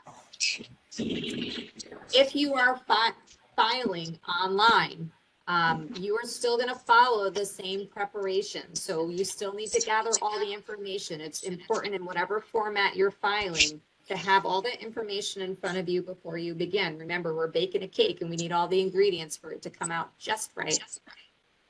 You can also fill out the PDF or paper version first if you're submitting online, if you feel it helps you, because that's like a little checklist to make sure you have everything. That's great. If you're submitting online, I think I mentioned this briefly, the fields will not let you skip past it. So if it doesn't apply to you, you can't put an A and you can't skip past it. It has to have a 0 or it looks at it as being incomplete. One of the beauties of that also is it's going to be complete. If you are missing something, the system is not going to let you skip on to the next question. So it will prompt you if there's information missing. And as I mentioned earlier, you can return to the same place if you needed to come back because you realized there was a piece of information you didn't have. If you're using the same browser and computer, we are told by the Department of State that Google will work best. So if you have that as your browser, you should hopefully be able to get through it a little bit better. This is the conclusion of the main part, and it's 234, which is another nice number for people that like numbers like me. This is the part that I promised you for the annual report tutorial. I will stay on for a little sample on how to calculate your vandalism assessment fees. I will share my screen and go through a sample cemetery online so you could see how it's a little bit different from the paper format. I just want to use this time to remind you, if you are leaving us right now, to please fill out a feedback form. Give us some information on what you would like to see, what you would like us to spend more time on. We do have other tutorials in the works that we hope to offer you later this year. And just some reminders, and I'm going to leave it for some questions before we go on to what I'm calling the bonus materials. But again, this is the contact information. This is where you could send the feedback forms. This is where you could say, who is my accountant? Anything that you would like. So before I go on to the additional information, who's got some more questions for me? I have a question. This is a question for Margaret. The 990 requires a written retention and disposal of records policy, and she's asking if we can provide her a sample. So that was Natisha, our other associate accountant. So asking for sample retention policy is the same for not-for-profits. That comes out of the Attorney General's office. So we don't have anything in an official format that has the policy, but if you want us to help you just create what your policy is, which is essentially 7 years if it's been audited or reviewed, something along those lines, we can come up with something that satisfies that question. Any other questions right now? Back on page 1 on insurance coverage, are all cemeteries required to have the commercial crime employee dishonesty insurance? So the short answer is yes, and I'm glad you asked the question. So there are other insurances that the cemetery may have, such as just a general liability, workers' comp if you have staff or an outside contractor that's not incorporated, so they don't have their own workers' comp. They may be required from Department of Labor, the AG's office. We require the commercial crime employee dishonesty policy of all cemeteries. I will tell you that there is a clause written into our law to where we can either reduce the amount that you have of coverage you have to have or waive it for a short period of time if you feel that the cost would be onerous. That's the language that the law uses. So if you are a very small cemetery and you don't have a whole lot of assets that are necessarily at risk, you can reach out to us or your accountant and let us know what type of estimate you got and tell us why the cost would be onerous. If it's obvious to us, so perhaps you're struggling to make ends meet, so to speak, your income is not covering your expenses and it's a little more obvious to us, we're probably more than likely just going to issue it without any questions. If we're not sure, then we'll reach out and we'll ask additional questions. But we generally, the folks that are submitting it, you're pretty good in recognizing that this is an expense that we just can't afford right now.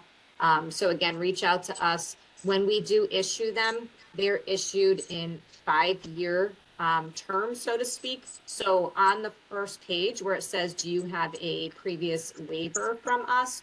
You're only going to check yes if you have an active waiver.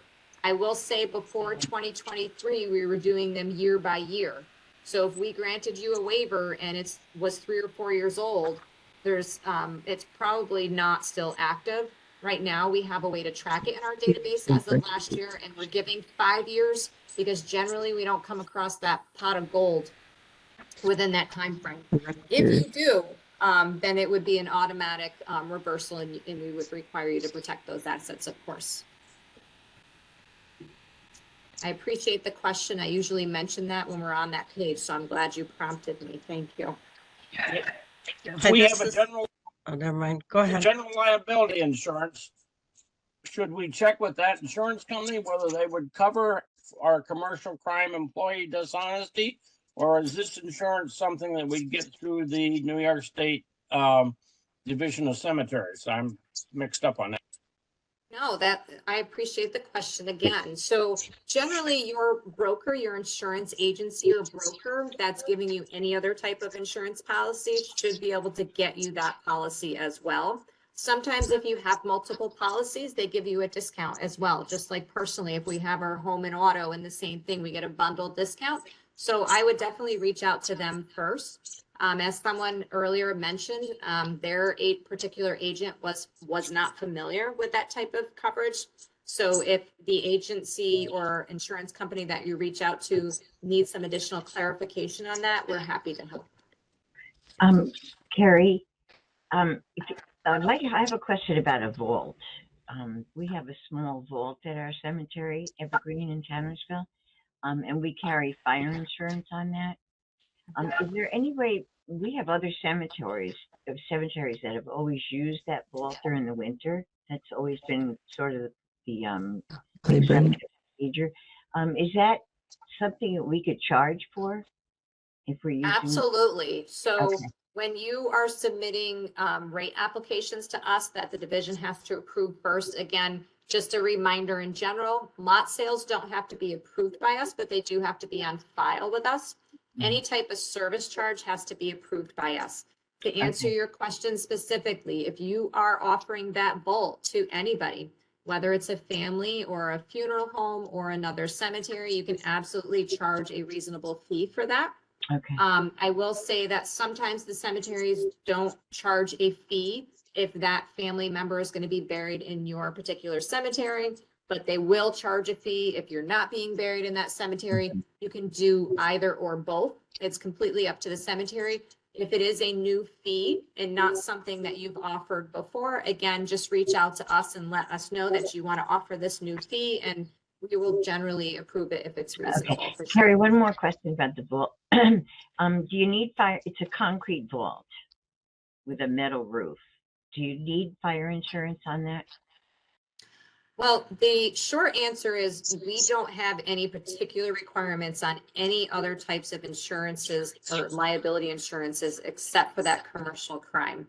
Right. Based on your particular circumstances, it doesn't mean that you won't have other insurances, but that's completely at the board's discretion, whether or not you think that it's essential. Okay. All right. Thank you. Sure. Carrie, I have a question specifically surrounding the 990 and the review report. So what would you suggest if those are not ready within 90 days? Should we still submit the report and then wait until those are done? What would you suggest?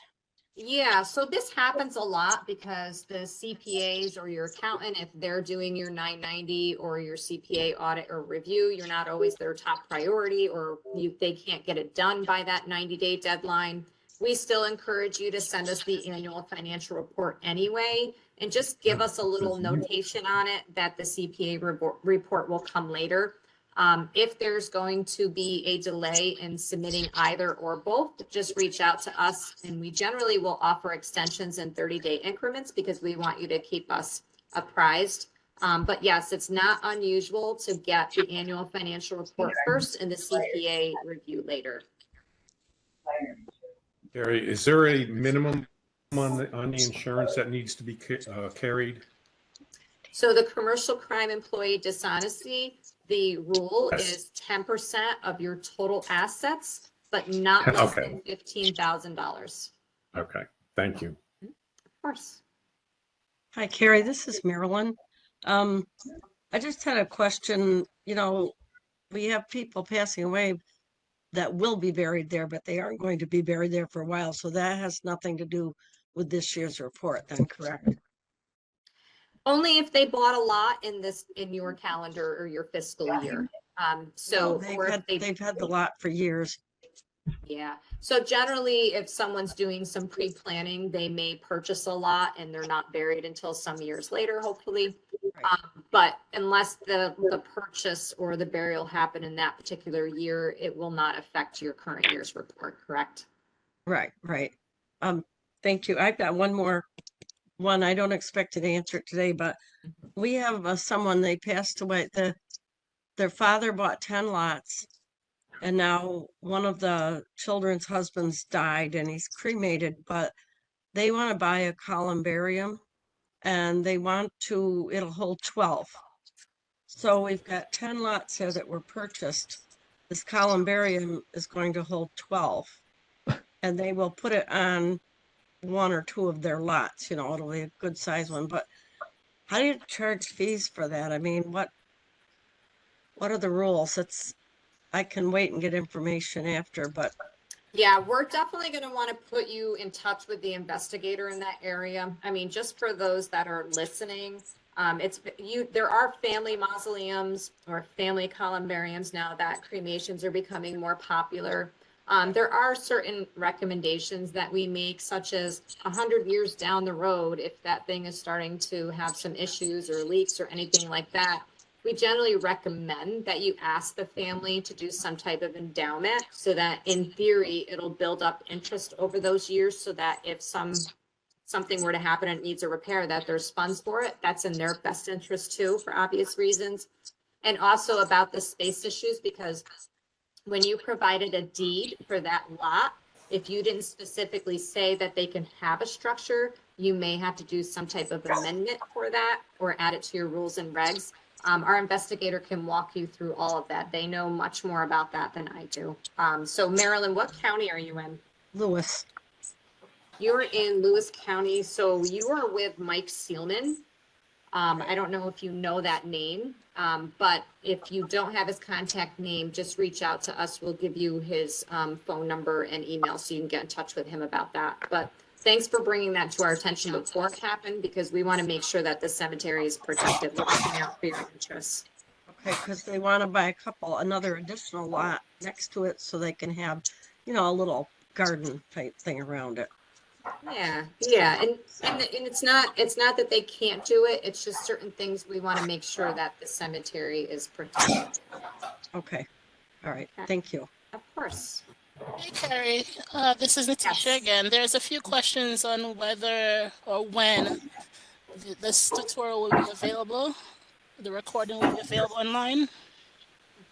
So I will tell you that we are doing 3 tutorials. So we did one. This is our second one. We have another one in March for those that were on earlier.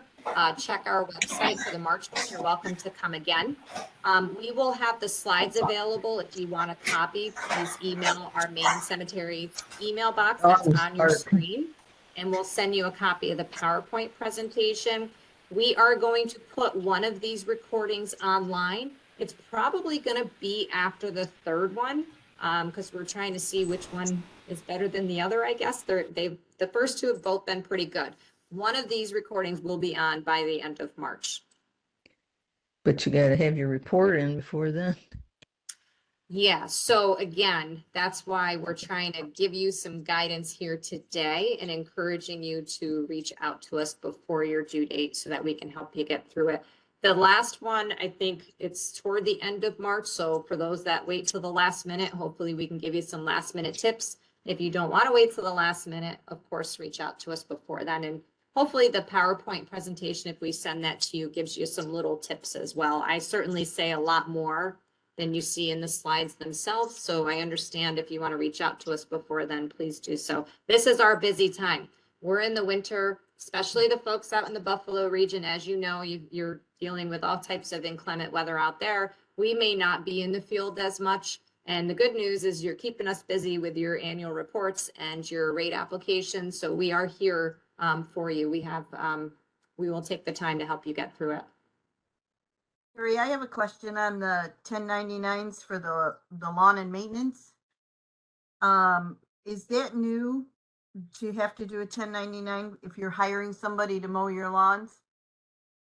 It's not new. Again, it's for any employer, including not-for-profits, any corporation really. If you're paying somebody to do a service and you paid them more than $600 in a year, they are supposed to report that income as part of their taxes. One way of doing that is knowing how much that total income was. If you send them a statement at the end of the year that tells them the amount that you paid them, and then they're supposed to report that on their taxes. When you fill out the 1099, there's a second form that is kind of like a cover that goes to the IRS, and that gets put in their database so that when that person files, that's how they match up that this person actually made that income and reported that income. So it's nothing new, but I decided to mention it this time because some questions came up the first time. It's not our requirement. Again, it's a requirement of every corporation. So if the outside contractor isn't incorporated and have their own payroll and stuff like that, if they're an independent contractor, you do have to give them a 1099. Okay. And on the burials, when our cemetery buries someone full body cremation, we allow like one full body and one cremation on one lot, but we charge for both of those, whether they're done at the same time or not. Our cemetery charges, if somebody dies and they have two cremations, then we charge the full amount that we would, whether, if we got two cremations, we charge $350 for a cremation. So we're charging them $700 for that cremation. I'm assuming that that's allowed. Is there also a limit as to what is it up to the cemeteries to decide whether we have whether we allow 6 burials on one lot or whether we allow 1 burial on a lot, or is that mandated somewhere by the state? Yep, so we don't mandate anything. It really is up to the cemeteries, but we have some best practices and suggestions. And that's, again, an investigator role. I will tell you that whatever you are offering, it should state so on your deed and in your rules and regulations. If you amend something, so if it was silent when you originally issued the deed, then your rules will govern over whatever that deed said. But moving forward, you can update your deed. So some people allow, say, up to 2, 3, 4. So you might have 1 full body and 2 cremated remains, or 4 cremated remains. And you could specifically state that on the deed or in the rules and regulations. Again, once you get up to the higher numbers, it's a little more difficult to space them out depending on the size of your lot. And it's also less income for the cemetery, and you're still caring for those areas. Charging the separate fees is appropriate because not everybody is passing at the same time, of course, so you're still opening up a hole. Sometimes the second hole is trickier because you don't want to hit anything else that's in there. Sometimes the first one is trickier and deeper. If you are having double depth for anything, of course, you got to go deeper with the first hole. You can base your service charges on those additional costs that the cemetery would incur. For your particular county, I would talk this over with the investigator and they can give you some tips on that. Which county are you in? Cayuga? Cayuga. I think that that's also Mike Seelman. It's either Mike or it's Brendan. So we will find out for you if you can. It's Mike Seelman. It is Mike Seelman. Thank you. I have one sheet in front of me, but I'm not at my desk. So thank you. You have a number for Natisha. him? Yeah, let's give Mike's number because a couple of you have asked. I'm sure he won't mind. His phone number is area code 315-428-4237. And So I again, it's believe has the Cemetery Association assigned us? Yeah, we had Chris Casco and he has resigned. And I know I've spoke to Alicia Youngs. Has someone been permanently attached to us now? Yeah, so we have had some staff changes. We've had some seasoned accountants retire recently. Chris Costco is one of those. He was out in the central part of New York State. I think he had 38 years of service in when he retired, all with the division. So that says how nice it is to work here. And we do now have someone on, I think she's on with us, Lisa Dooley, that is still in training, that's covering that particular area. And so if you had questions, you can certainly direct them to her. You can call us, we'll give you the contact information, or you might hear from her in the near future directly as well. Yeah, that would be nice because when Chris retired, we were not notified. So that, that's a suggestion I put out there. If you guys are having someone that's overseeing us retire, it would be nice to know that.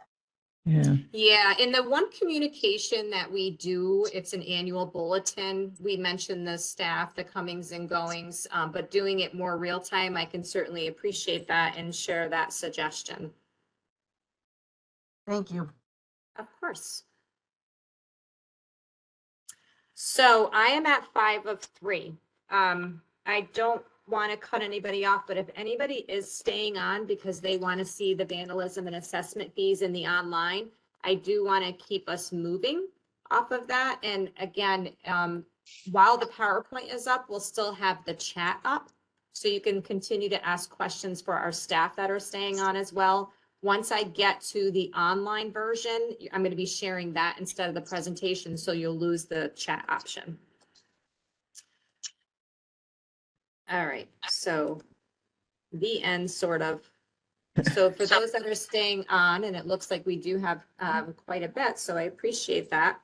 I'm going to help you understand what the requirements are for the vandalism and assessment fees that are due to the division. Our form number is called DOS 532. It's due at the same time that your annual report is due, which is March 31st. Even if your fiscal year is different, your fees are still due March 31st because the fees are based on the burials in the calendar year, not the fiscal year. And that's why I mentioned it's very helpful to have the calendar and fiscal year the same. When as people are getting off, because I see people leaving, and I'm sorry if I didn't say that already, thank you for joining us and coming in and showing us that you're concerned and you care about the cemetery and doing the right thing. We appreciate you taking the time today. Okay, so when you issue the check for what you calculate, it's going to be mailed to our main office in Albany. Your check is going to be made out to the Department of State. Again, don't mail it to one of our satellite offices or to your investigator or accountant. Everything comes through the main office in Albany. You owe us $5 on every interment that you did and out-of-state cremation. And you will owe us $3 on those same types of burials if you had more than 15 burials. Don't ask me why, but it's a good thing because you get 15 free. So $5 for every vandalism fee for an interment and out-of-state cremation. For the same thing, you'll owe us $3 if you had more than 15. So if you had 16, you'll owe us $3 because it's only 1 over 15. The funds are meant to offset the grant that the division offers for vandalism hazardous monuments. So if you have monuments in your cemetery that appear hazardous, meaning they could tip and create someone harm if it was to tip on them. We can provide assistance to upright it. And if it was vandalized and you have a police report, then you can also apply for a grant. It's the one pool of funds that we can offer you from the Division of Cemeteries. We encourage you to take advantage of that. We are given a stipend at the beginning of every year. We use it or we lose it, so please use it.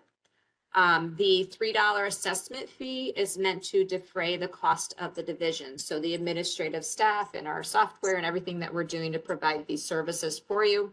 Obviously, it doesn't come anywhere near that, but that's the intention for the $3 assessment fee. This is what the advice looks like.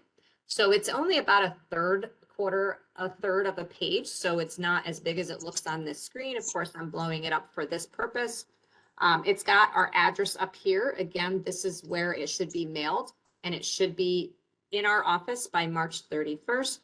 This will have the year and the calendar year that's that you're paying for. This gives you little hints about how to fill out the form. So if you, for bodies and out-of-state ashes only, for vandalism assessment fees, there's more instructions here. If you look at the line-by-line instructions, I think it's fairly simple to get through. The biggest thing that folks don't remember is that if the cremated remains that you buried were from New York State, you do not have to pay us the fees on those. Some folks skip that 15 exemption. You're paying us more than you have to. But if you read through it thoroughly, we think that it's fairly intuitive. I'm going to go through an example here. So if they're in the year you buried 98 bodies and 16 cremated remains for a total of 114, 14 of those cremated remains were from in New York State, you're subtracting that. So it ends up only being 2 that you owe fees for. So you owe for all of the body burials and only 2 of the cremated remains. So your magic number for the slip is 100. So it's 98 and 2. Again, if it was done in New York State, the crematory paid for it. This is the calculation for what you would owe. So here's our magic number 100. So on the vandalism fee, the $5, looking at this across, you're just going to multiply that times $5. You owe us $500 in vandalism fees. We have another calculation here. Remember, we're giving you 15 free. So subtract 15 from your number. In this case, that would yield 85 burials that you owe us $3 for, which is $255. Add those two together and you owe us $755. Again, we ask for that to be mailed to our Albany office. Checks are payable to the Department of State, due by March 31st, regardless as to what your fiscal year is. Any questions on calculating the vandalism and assessment fees?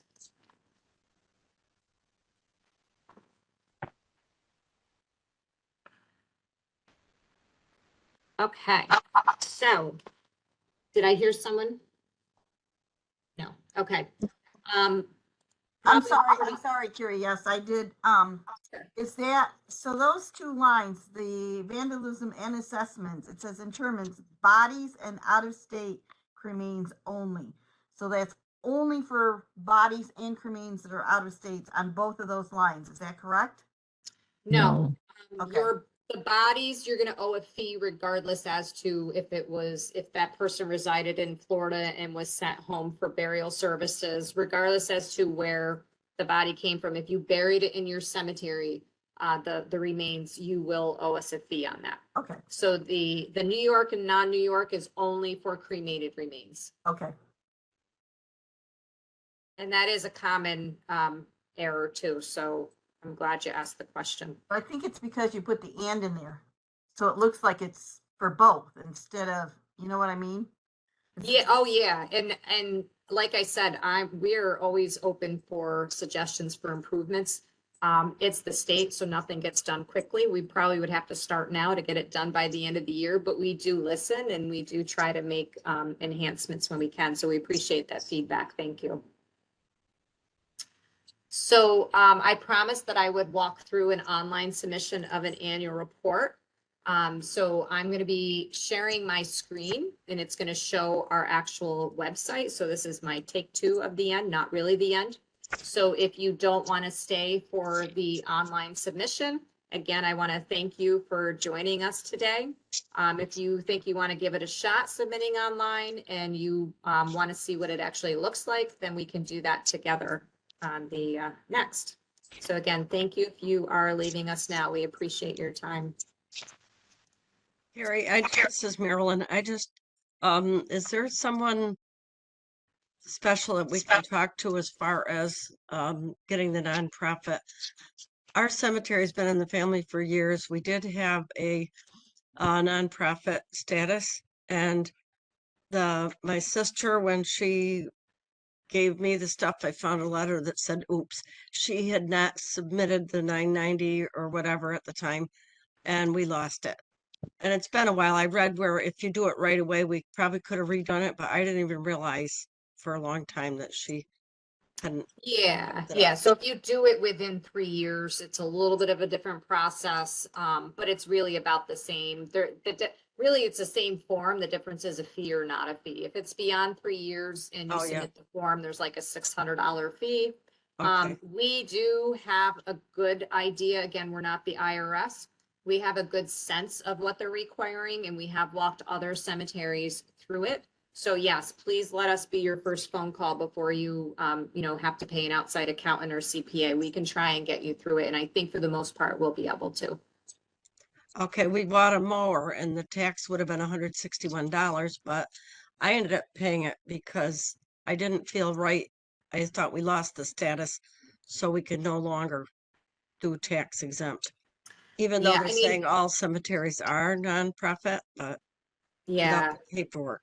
Yeah, I mean, when your cemetery originally filed its corporation papers, you filed saying I'm a cemetery under 501c13 status, but you are right that they are cracking down on making sure you continued the process and filing with the IRS and then getting the exemption from New York State to officially not have to pay taxes. If you have a vendor or retailer that's not going to extend the taxes to you and they're taking that risk, that's on them, not you. But you are doing the right thing by coming into compliance for sure. Yeah, because they didn't seem to care, but I didn't want my name in the paper, We always say, what would it look like in the headline? So no, we appreciate that. And you're erring on the side of caution. So there's never any harm in that. Okay. All right. Well, thank you. And I'm going to leave now. All right, thank you for your questions. I am going to switch over to our website and hopefully I'm going to get to this much quicker than I did before. So bear with me. In a second, I'm going to ask you if you can see my screen again.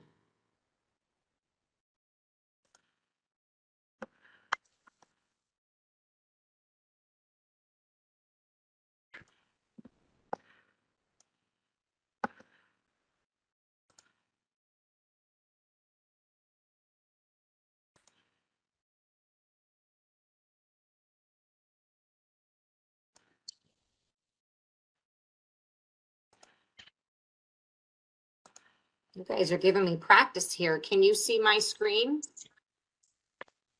No,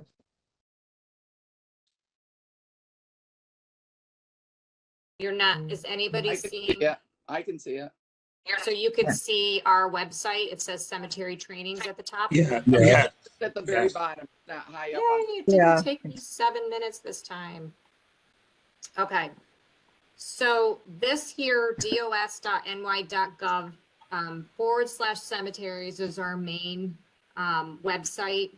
Of course, if you just search New York State Department of State, you can funnel through and get to cemeteries. This is our direct link if you wanted to jot that down.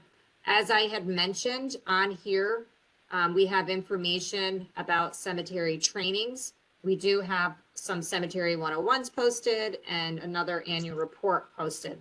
If you continue to scroll down, right down here for cemetery operators, you see the third one down is file annual financial report. So that's where I'm going to go. That's going to give you a PDF if you prefer to print it, or it's going to allow you to submit it online. So the first thing that shows up here is to submit online. It does give you a little reminder in here to use Google Chrome, which is, I guess, works best with our particular form. If you scroll down a little bit more and it says paper submission here, you can print this out, or you can bring it up on your screen and fill it in like a regular PDF. This is the parts that all cemeteries have to do. But again, depending on your questions on page 6, if you answer yes, you may have any or all of these 3 parts to fill out in addition. If you are manually doing this, you have to know yourself to come back and download or print these other sections. If you're doing it online, it won't let you submit until you do those other sections. So again, if you're not sure and you do the electronic version, it's going to prompt you for everything that you need. So I have a little sample cemetery here. I want to show you about submitting online. So I'm going to click the submit online button. And okay, so can everybody see, again, it says instructions for this form? Yes. Yes. Okay, perfect. I just want to make sure. I'm not going to read through this right now. This is just a disclosure. It gives you some tips as well, some that I gave you already. You know, your browsers, it just reminds you that you can go in and out if you're using the same browser and computer where you started. It does say that you'll get an email receipt. So you'll get 2 emails from us. As soon as you hit that submit button, whatever email was on the form as the person keeping the financial records is provided that email was entered correctly, is going to get an email saying we received your form, and you'll get a copy of your report as soon as we upload it. We try to upload every day. So every business day, we're doing an upload.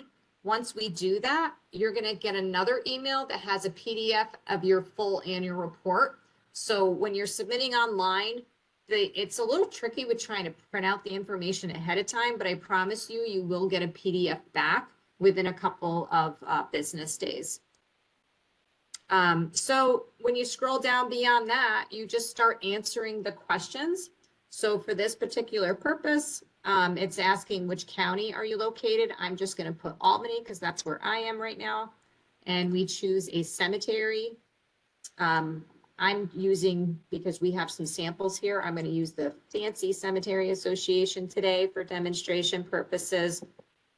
It's going to ask if you know your federal EIN number. Again, whether it's on file or active with the IRS doesn't matter. You were issued an EIN number at one time. If you're not sure what it is, go either to your last year's annual report, or sometimes your banks will have that on record as well. It is a 9-digit ID number, so I'm saying yes in this case. This is only going to allow you to enter the number of digits that are required. So if you accidentally put in 8 numbers, it's not going to let you go to the next field. So for this purpose, and as soon as you start typing, did you see how it turned pink? This is a required question. I can't go any further. I start typing it in and it tells me the format. So again, it's the 2 numbers dash the rest of the numbers. So I'm doing 14 dash and then the rest of the numbers. Okay. It's 7 numbers following the dash. As soon as I hit that last number, see how it goes from red back to green. So that essentially tells you that you filled that field out entirely. Again, it doesn't say if it's right or wrong because we don't know that. What it does is it says you entered it in the proper format. So are you reporting for a full year? As I mentioned in the PowerPoint presentation, if you want to do a short year so that you can get on a calendar year and say your fiscal year ended September 30th, you can submit a partial year return from October 1st to December 31st, and then start with January to December the following year. So that's a little tip on if you want to switch your fiscal year to calendar year if you're not already there. In this particular circumstance, I'm going to say, yep, we're doing a full year. We're going to use calendar year. So I'm going to say that we're doing this through December 31st. Again, the calendar pops up, which is the easiest way to make sure you're in the right format. If you have some previous year annual financial reports, you can go ahead and back that up and put the previous year. But again, using the calendar for the current year is probably the most effective way. This is just like the first page. Who is submitting this annual report? Who's keeping the financial records? This is the person that we're going to reach out to if we have any questions on this annual report. And so if I don't type something in here, it won't let me go to the next field. So I'm going to put Anita Shovel in here. She's taking care of the records. And her mailing address, street address, sorry. This is the street address of the cemetery. So we're going to do 987 Main Street for this purpose. And the city where you are. So again, it's not necessarily the same as the town, but it's the city for your mailing address, for your physical address, sorry. So this person lives in Amityville. And the zip code 12345. And again, you saw that red come up. It says it's got to be either 5 digits or it'll take that extra 4 that's at the end of on some US post office. Who's keeping the financial records? We're going to say good old Rusty Bones is keeping the records. Pardon me for my humor here. And Rusty is the treasurer. And Rusty's mailing address, oh, it's saying street address. Is it not asking for that? I guess it's saying street address. So where he gets his mail, again, we'll do 1254 Young Boulevard. And he also lives in Amityville. And his zip code is the same, 12345. Again, just pointing out that red versus the green means keep going. And we can call Rusty at 987-654-3210. As soon as I hit that 0, it says I have the number. But see how it's telling me the dashes? It will give me an error if I don't do it in the right format. So I'm going to follow the format just so that I don't have an issue later trying to get to the next screen. You have to put the dashes in. You know, I did it because if you see this, it says must be full telephone number and it's got the dashes. I think sometimes, even though it goes to green, whether you put it in or not, sometimes if you go to next, it won't let you go. And someone's going, what did I do wrong? I put the phone number in, but I think I would recommend following the format because it can be a little tricky like that. And then for the email, for this purpose, I'm using our email because I am doing a sample and it will get mailed to us. So I don't want it going to anybody else that we don't know. That's our main email box, Cemeteries. Now you'll see I've got all green up here. I don't have any red, which in theory means I should be able to press this next. Let's see, and get to the next screen, which I did. So again, just keep following through it somewhat in the format. First, it was the general information. Now it's asking for the activity throughout the year. So we're going to say we had 18 full body burials. We had 4 cremains that came from New York State Crematory. And we had 2 that came from out-of-state crematories. And the total cremations is 0 because I'm not a crematory. Again, you can't put NA and you can't skip past it. Put something in the field. You can see it's doing the math for us. It calculated that we did a total of 24 burials. So it saves us on a little bit of math there.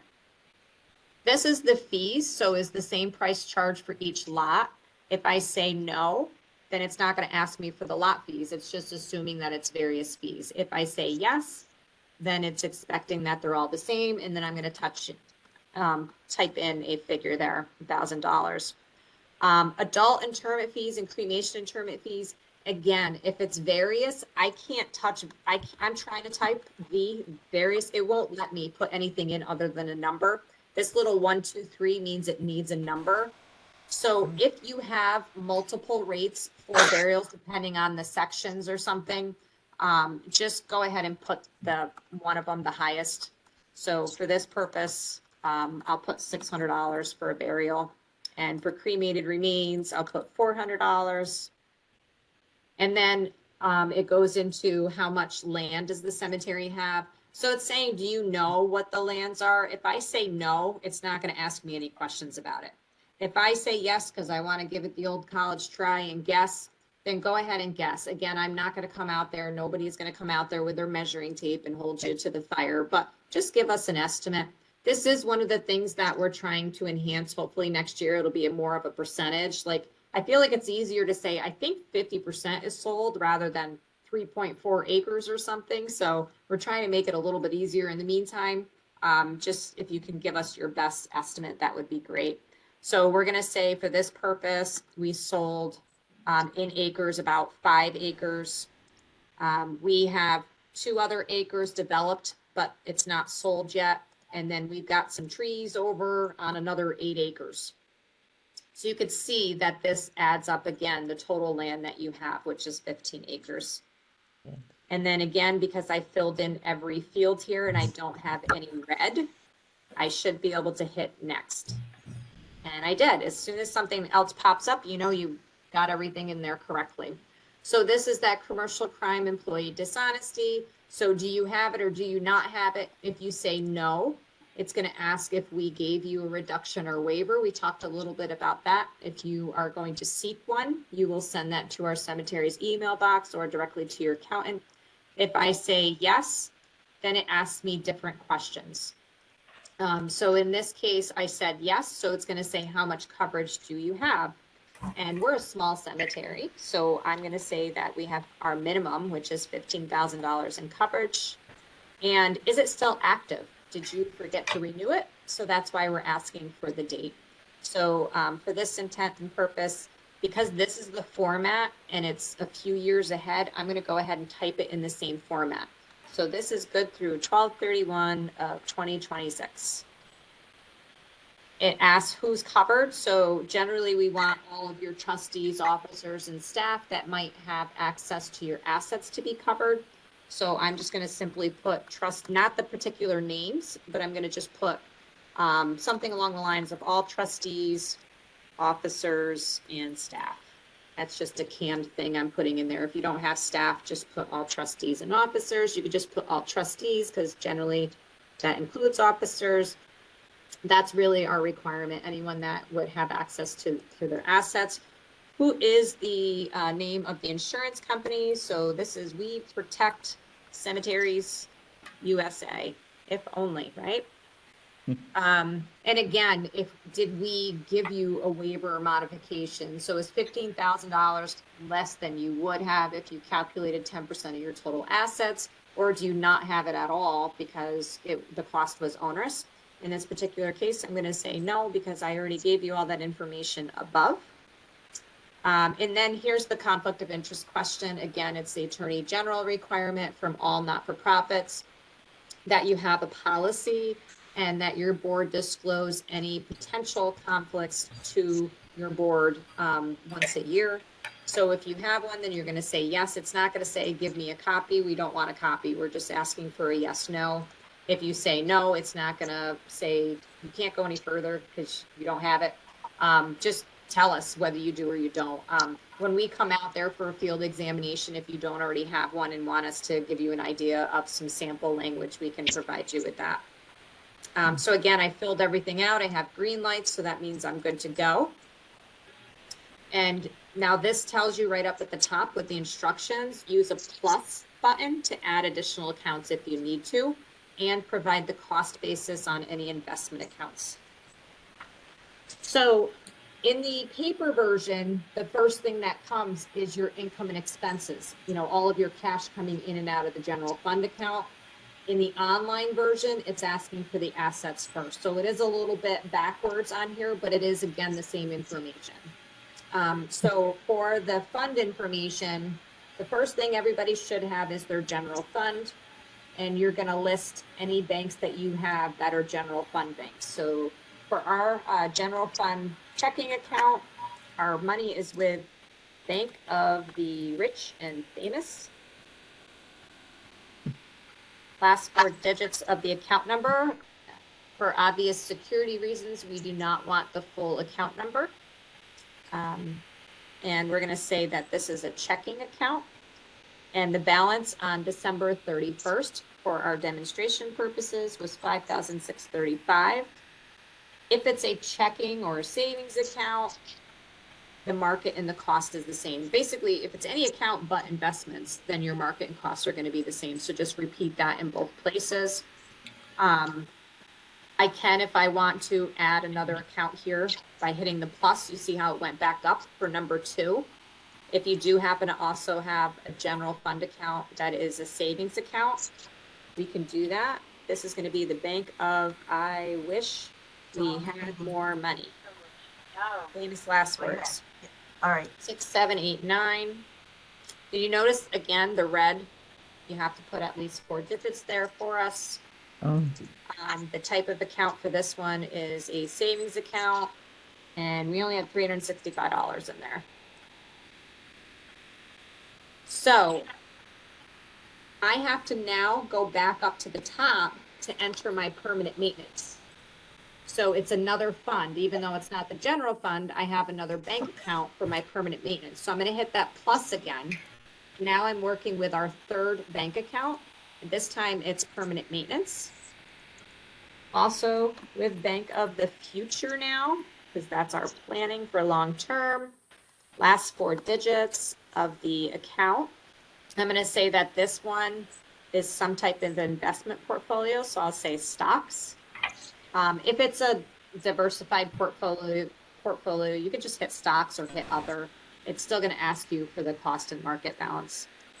So the market balance, which we talked about, is generally different than the cost balance. So I've got 68 and 62,000. Those are different numbers on my year-end statement. If I have another permanent maintenance account, or if I have a special trust, or if I have perpetual care, then I'm going to add another one. You can see this drop down here: general fund, permanent maintenance, perpetual care, special trust, and pre-need trust. So if you have any other bank accounts, just hit that plus sign and keep adding them. For this purpose, so that we can keep moving, I'm not going to enter a special trust, even though I had a really cool name picked out for that. Just keep going. This is adding everything for you. So it says your permanent maintenance was 68,000 and 62,000. If you had more than one bank account, it's going to add them all for you. If this is pre-need, perpetual care, we didn't enter anything, it added up the total of my 2 general fund accounts, and then the grand total of all the funds in the cemetery's care in the market and cost balances are down at the bottom. I appear to have all green lights here, so I'm going to hit next and go to the next section. There we go. So now, again, it's not even hitting the operating stuff yet. It's asking you some questions that we usually see at the end, because it's trying to get a sense of what additional schedules that you're going to have to add. So are you required to submit a CPA review or audit? It gives you a little bit of a reminder, and it references the statute for whether you're a medium or large size cemetery, and that you would have a CPA review or audit. I will tell you that if you hit yes, it wants you to attach it. It won't let you get past it if you don't attach something. And we already talked about, oftentimes the CPA report comes later in the year. So you could do one of 2 things. You can either say no and let us know we were actually supposed to send that, but I didn't have it yet. Or another workaround that someone suggested in the last one is just have some document that says it didn't come yet. You know, put it on a Word document, on your letterhead, whatever, and just attach the PDF of it that says we understand that we have to get it, but our CPA said it's not going to be here until June 15th or whatever the case may be, and just drop that file here. We'll accept either. It's at least acknowledging that you know that it is supposed to be due and you just don't have it yet. So I'm going to select no for here because I don't have a document to attach. And then after that, it goes into your balance. So this is page 2 on the paper report. This is your general fund operating account. So at the beginning of the year, which is January 1st, which is also December 31st, January 1st, I had $10,000 in the bank. Now I'm pointing, you can't see, but it won't let me hit a comma. it's only allowing numbers. So it'll accept the 0.00. I don't know that you have to put the 0.00, but it will not accept a comma. So just put in the digits there. And then this follows along just like our paper report does. How much did you bring in for your lots? How much did you bring in for burials or any type of interment? If you pour your own foundations, again, if you don't just skip past it because you will get an error at the end, put 0.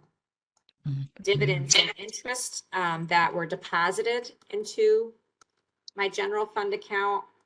My Brooks Barbecue gave us some money and our annual mailing gave us some money. So we've got $750 there. If you have other, just like the paper copy, you have to give us the description of the other and it'll total it up for you. So in our example that we used during the PowerPoint presentation, the town was helping this cemetery and they gave them $2,500 that year. This is showing my total receipts, but that's not all of my other. I'm going to add here, someone brought this up and said that they had a vault. And I said, yes, you can charge a fee for your vault rental.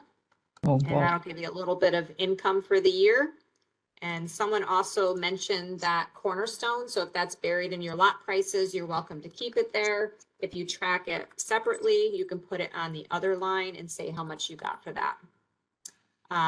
That's it. I have those 3 things that don't nicely fit into a category up here.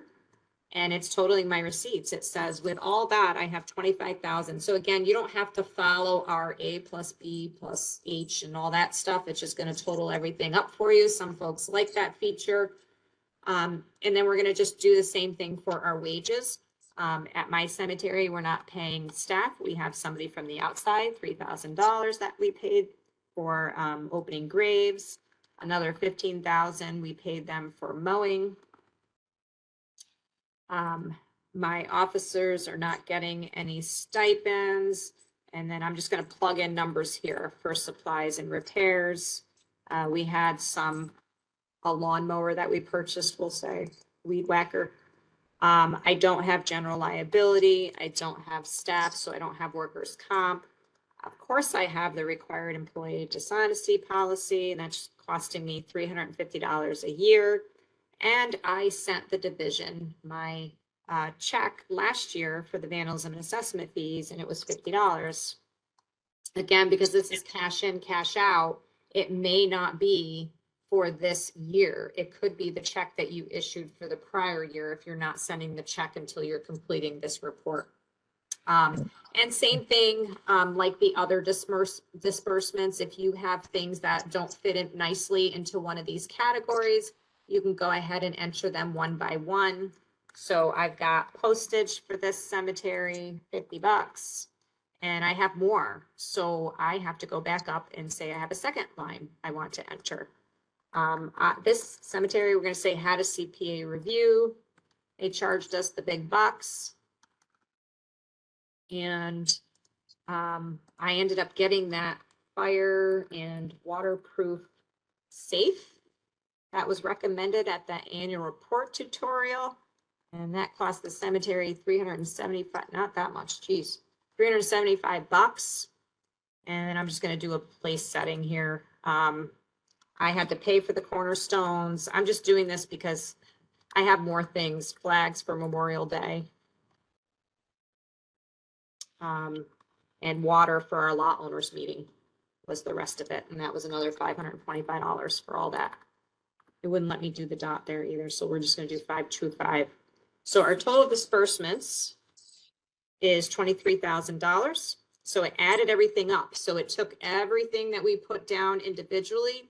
It took everything that we put down in all these 4 other categories. And it told us that we spent $23,000 that year. This is the bottom section of that on our paper report on page 2. If we transferred money in between funds, then it's going to go in here. So we didn't draw on the interest from our permanent maintenance account for the prior year, but I took it out last year. So I took $1,000 of those retained earnings this year because we were cutting it a little tight on our expenses. So I'm going to put that in there. And I had a special trust, even though I didn't put it in here, pretend that I did. And we fulfilled the obligation on that. So I was able to draw $350 of the interest. So I'm going to say that that came from another fund, and I deposited it into my general fund checking account. Now this is money coming out. I was a good trustee and I made my allocations to the permanent maintenance fund before December 31st. So 10% of my lot sales was 1,500. I didn't send anything to, oh yeah, plus the 350 for the 35. So you got to do a little bit of math here, actually. So this doesn't say, if this is the total to the permanent maintenance fund, so that's your 10% of lot sales and 35 per burial if you transferred it in that year. So again, you have to do a little bit of math ahead of time. I had $1,500 and then $350 was for the $35. It was 10 burials. I added it together and threw it in there. I don't have perpetual care fund. I'm putting 0 instead of skipping it. I didn't get any new gifts or anything. I made no other transfers. I'm going to hit 0, not NA. I'm not going to skip it. This here is telling me that I had a net operating surplus of $2,000. And this is my totals, money going into the operating and coming out of the operating, which shows that we were $500 less in what we took out than in. Not really important, just additional math that it does for you. The ending balance, which is generally the 12/31 balance on your checking account statement or in your checkbook register, actually both, was $11,500 for the year. Your total dividends and interest, again, it's all accounts. So it includes what we transferred in the top part, but it also includes interest and dividends earned on your permanent maintenance, special trust, perpetual care, your CDs. Any interest that you earned on every single one of your accounts goes into this number. I'm going to say we earned $785. And I filled everything out. So all money coming in and all money coming out. Again, this, because it's specific categories, it helps if you're tracking your totals as you go throughout the year to make it easier. If you're not doing that, you will have to go through your register or your ledger, whatever it is, and get them into these categories so you know where to put them when you get to this particular screen. Again, this is what would be on page 6, your yes, no questions. If I say yes, it's going to tell you additional information to give them, which is the equivalent of the additional schedules that you would file if you were doing it on paper. So you could see if I said, yes, I will sell a lot on an installment basis. You can pay me for that lot over 4 years or whatever the case may be. We want to know, did you make the permanent maintenance allocation, the 10%? And did you do it all up front, or are you doing just 10% of each installment? So that's pretty much what this is asking down here. Instead of doing a whole additional schedule, it essentially gets to the context of that schedule. For our purpose, I'm going to say, no, we do not sell on installment basis. You can see those additional fields disappear. There's no further requirement. So I'm going to go forward. Now this says I have an error. Oh, it's giving me an error before I even tried to go through. See how this is red? This is a required question. For some reason, it thought I was going to sneak by it, and I didn't. But the pre-need, it says, are you selling your merchandise or your burials before someone actually needs it so that they can pay for it over a period of time? If you say yes, again, see how it's not yelling at me anymore. It gave me these additional questions, which is the equivalent of that schedule that you would have to do if you're doing by paper. If you say no, it's going to disappear. And it's not red any longer, so it's going to let me go forward. If it was red and I tried to hit next, that error is going to stay there until I figure out what did I do wrong. So I'm going to click on next. And this is the reconciliation that I talked about. If you have the investment statement in front of you, the year-to-date investment statement, which is your 12/31, all of your activity for the entire year, this is going to be that reconciliation. So what was the balance on January 1st? And let's see, I think I have a sample for this.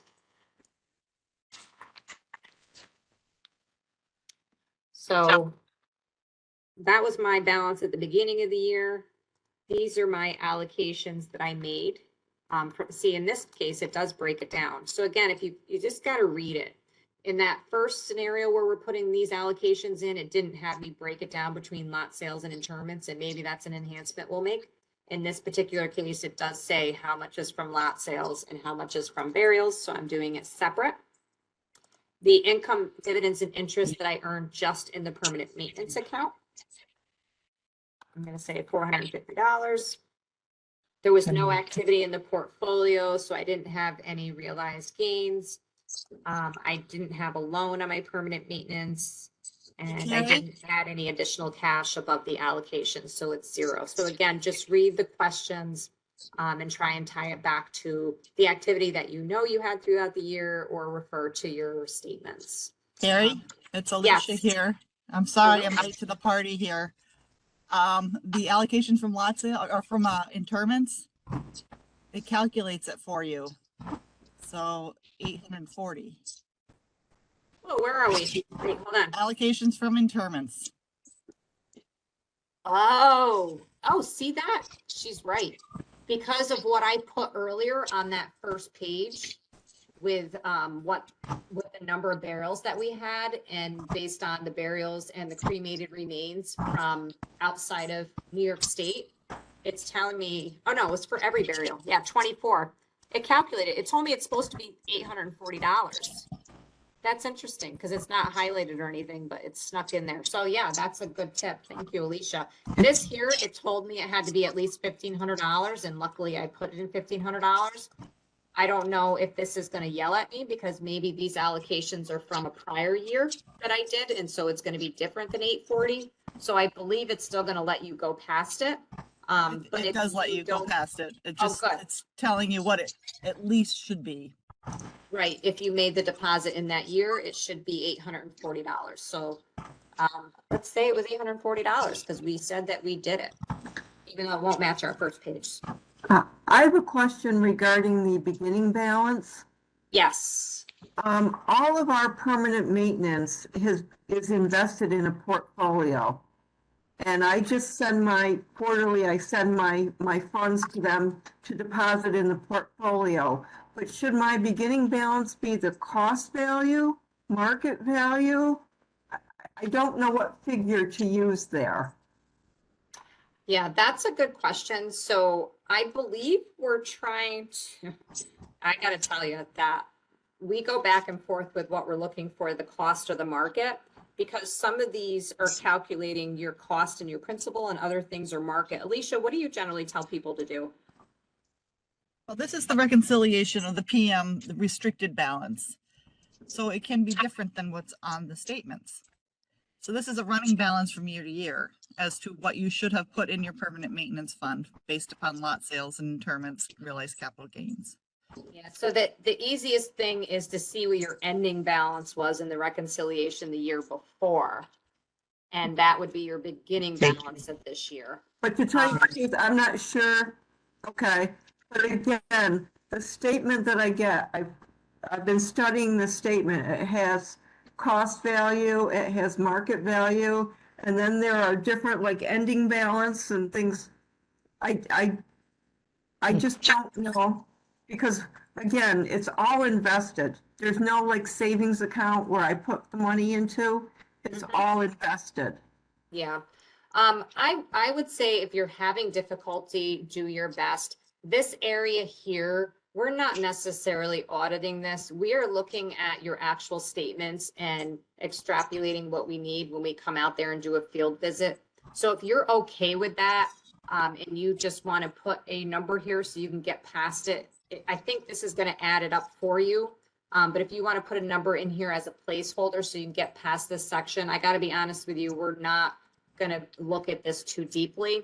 This is more for the cemeteries that want to track what their principal balance is from year to year, meaning the required balance that they can't touch, which is something we calculate when we're out there. If you're not as concerned with that, then I would just say you could put in what your January 1st balance was, or if you have your prior year's annual report, you could put what the ending balance in the reconciliation was. Okay. Thank you. I'm sorry that's not a very clear, concise answer for you. I would just say, if you're stuck, reach out to us and we'll give you our best advice.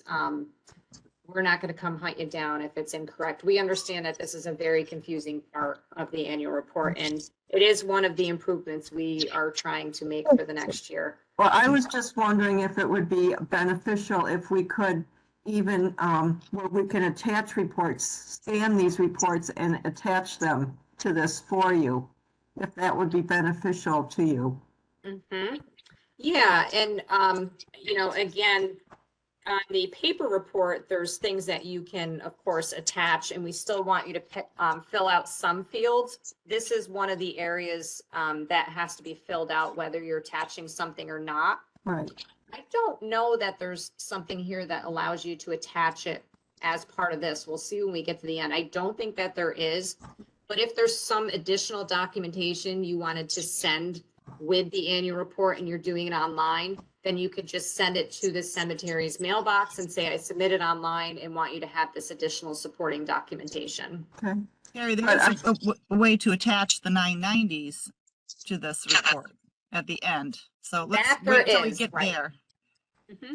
Yeah, so CPA report 990, there is a way to attach those. Again, if you don't have those, you can put something in as a placeholder. But if it's anything additional, like your financial statements that you want us to have or anything like that, I would say just send it to us separately. Okay. And I have been working with Lisa on this too, so she's been very helpful. Oh, good. I'm glad to hear. She's probably glad to hear too. I think she might be listening in, or she might have gone home for the day, but I'll share that with her. All right. Thank you very much. Of course. So yeah, reach out to Lisa if you have any other more specific questions.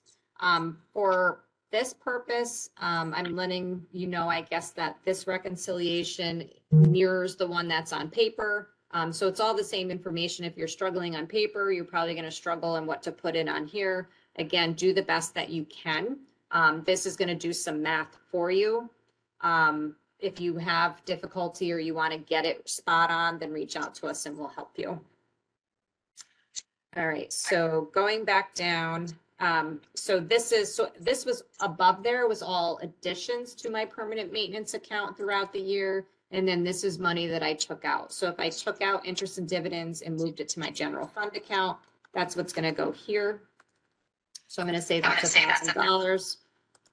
And I didn't have any activity, so there's no realized losses. I don't have any loans, didn't get any new loans. This is 2/3 of the fee. Again, if you read the print here, no more than 2/3 of investment fees, because we're trying to, again, calculate your restricted balance.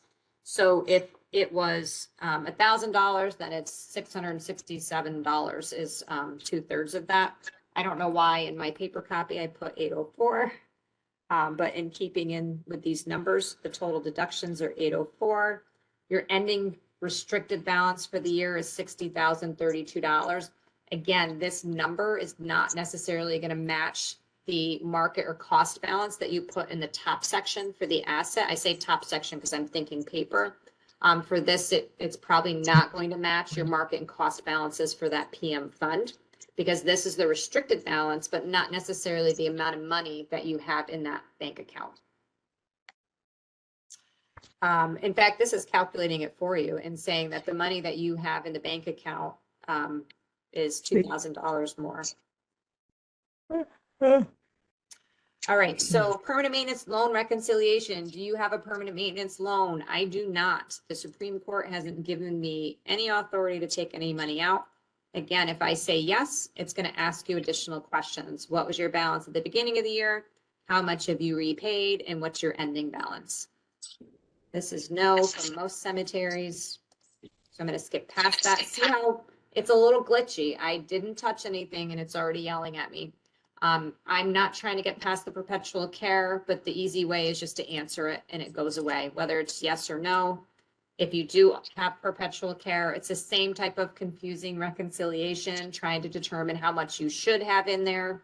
And hopefully the asset is more than you have in there.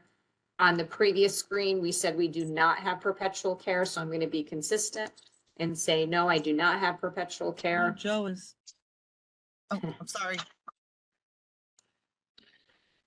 This is our new section, just like on the paper copy.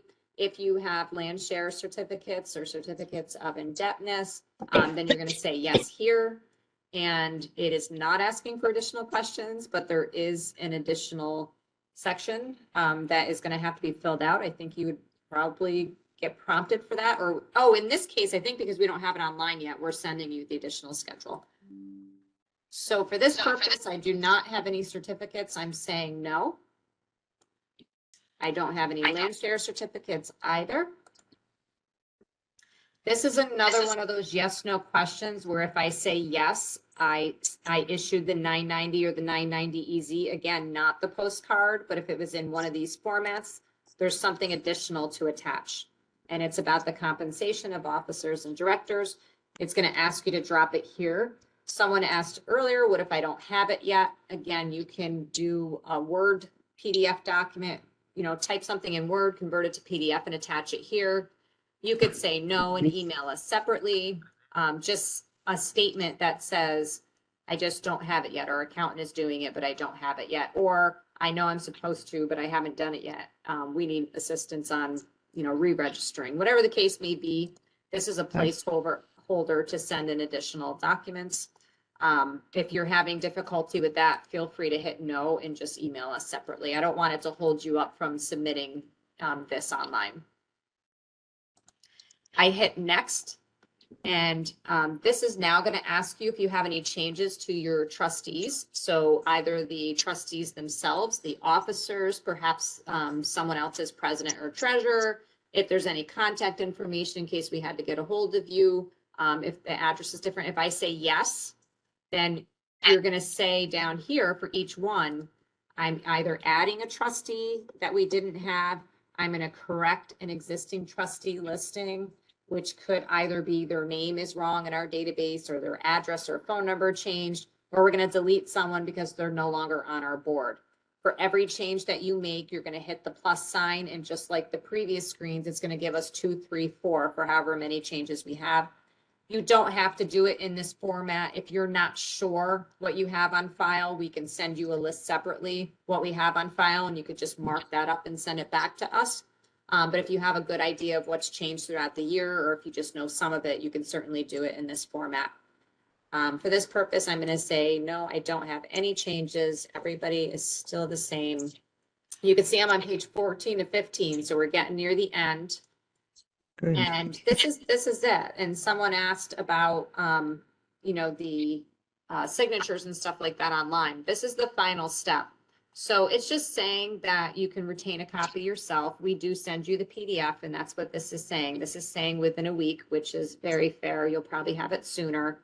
And then it says submit supplemental documentation. So if you want to send us something separately, again, send it to that main cemeteries email box and we will get that. All correspondence, if you could, if it's not done electronically, please put your cemetery name and 5-digit cemetery ID. We'd appreciate it.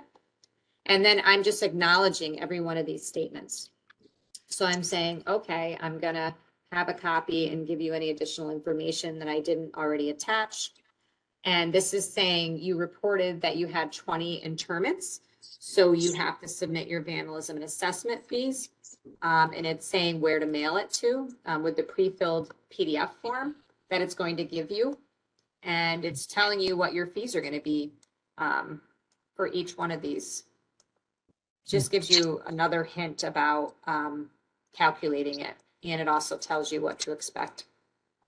So I'm acknowledging, yep, okay, I know I have to send my fees. I'll write the check tomorrow. And then here's the certification where if there's 2 trustees in front of you, that's fine. You have both set of eyes. If they looked at the financials or a paper copy, if you did a draft of that beforehand, that's good. But again, this is where we're taking your word that 2 trustees gave their permission and had eyes on the information being submitted to us. So this certification is saying that we have thoroughly reviewed this annual financial report, and to the best of our knowledge, it's accurate and complete. So I'm saying, okay, and I'm typing in 2 trustee names. And the 2 that we had at the beginning was Anita Shovel as our treasurer. And we've got, this time it's Barry MD. And he's our president. Sorry, I like my human. And then once you hit submit, you'll see what happens. And I am going to hit submit so you can see exactly what happens. And there you go. As long as you get that green check mark, that means that you sent it successfully, and you should get an email back immediately saying that we received it. And then within a week, you'll get a full PDF version of that. You can certainly, once you get that check mark there, send us any additional documentation separately if you didn't already attach it to the electronic submission. Questions on that?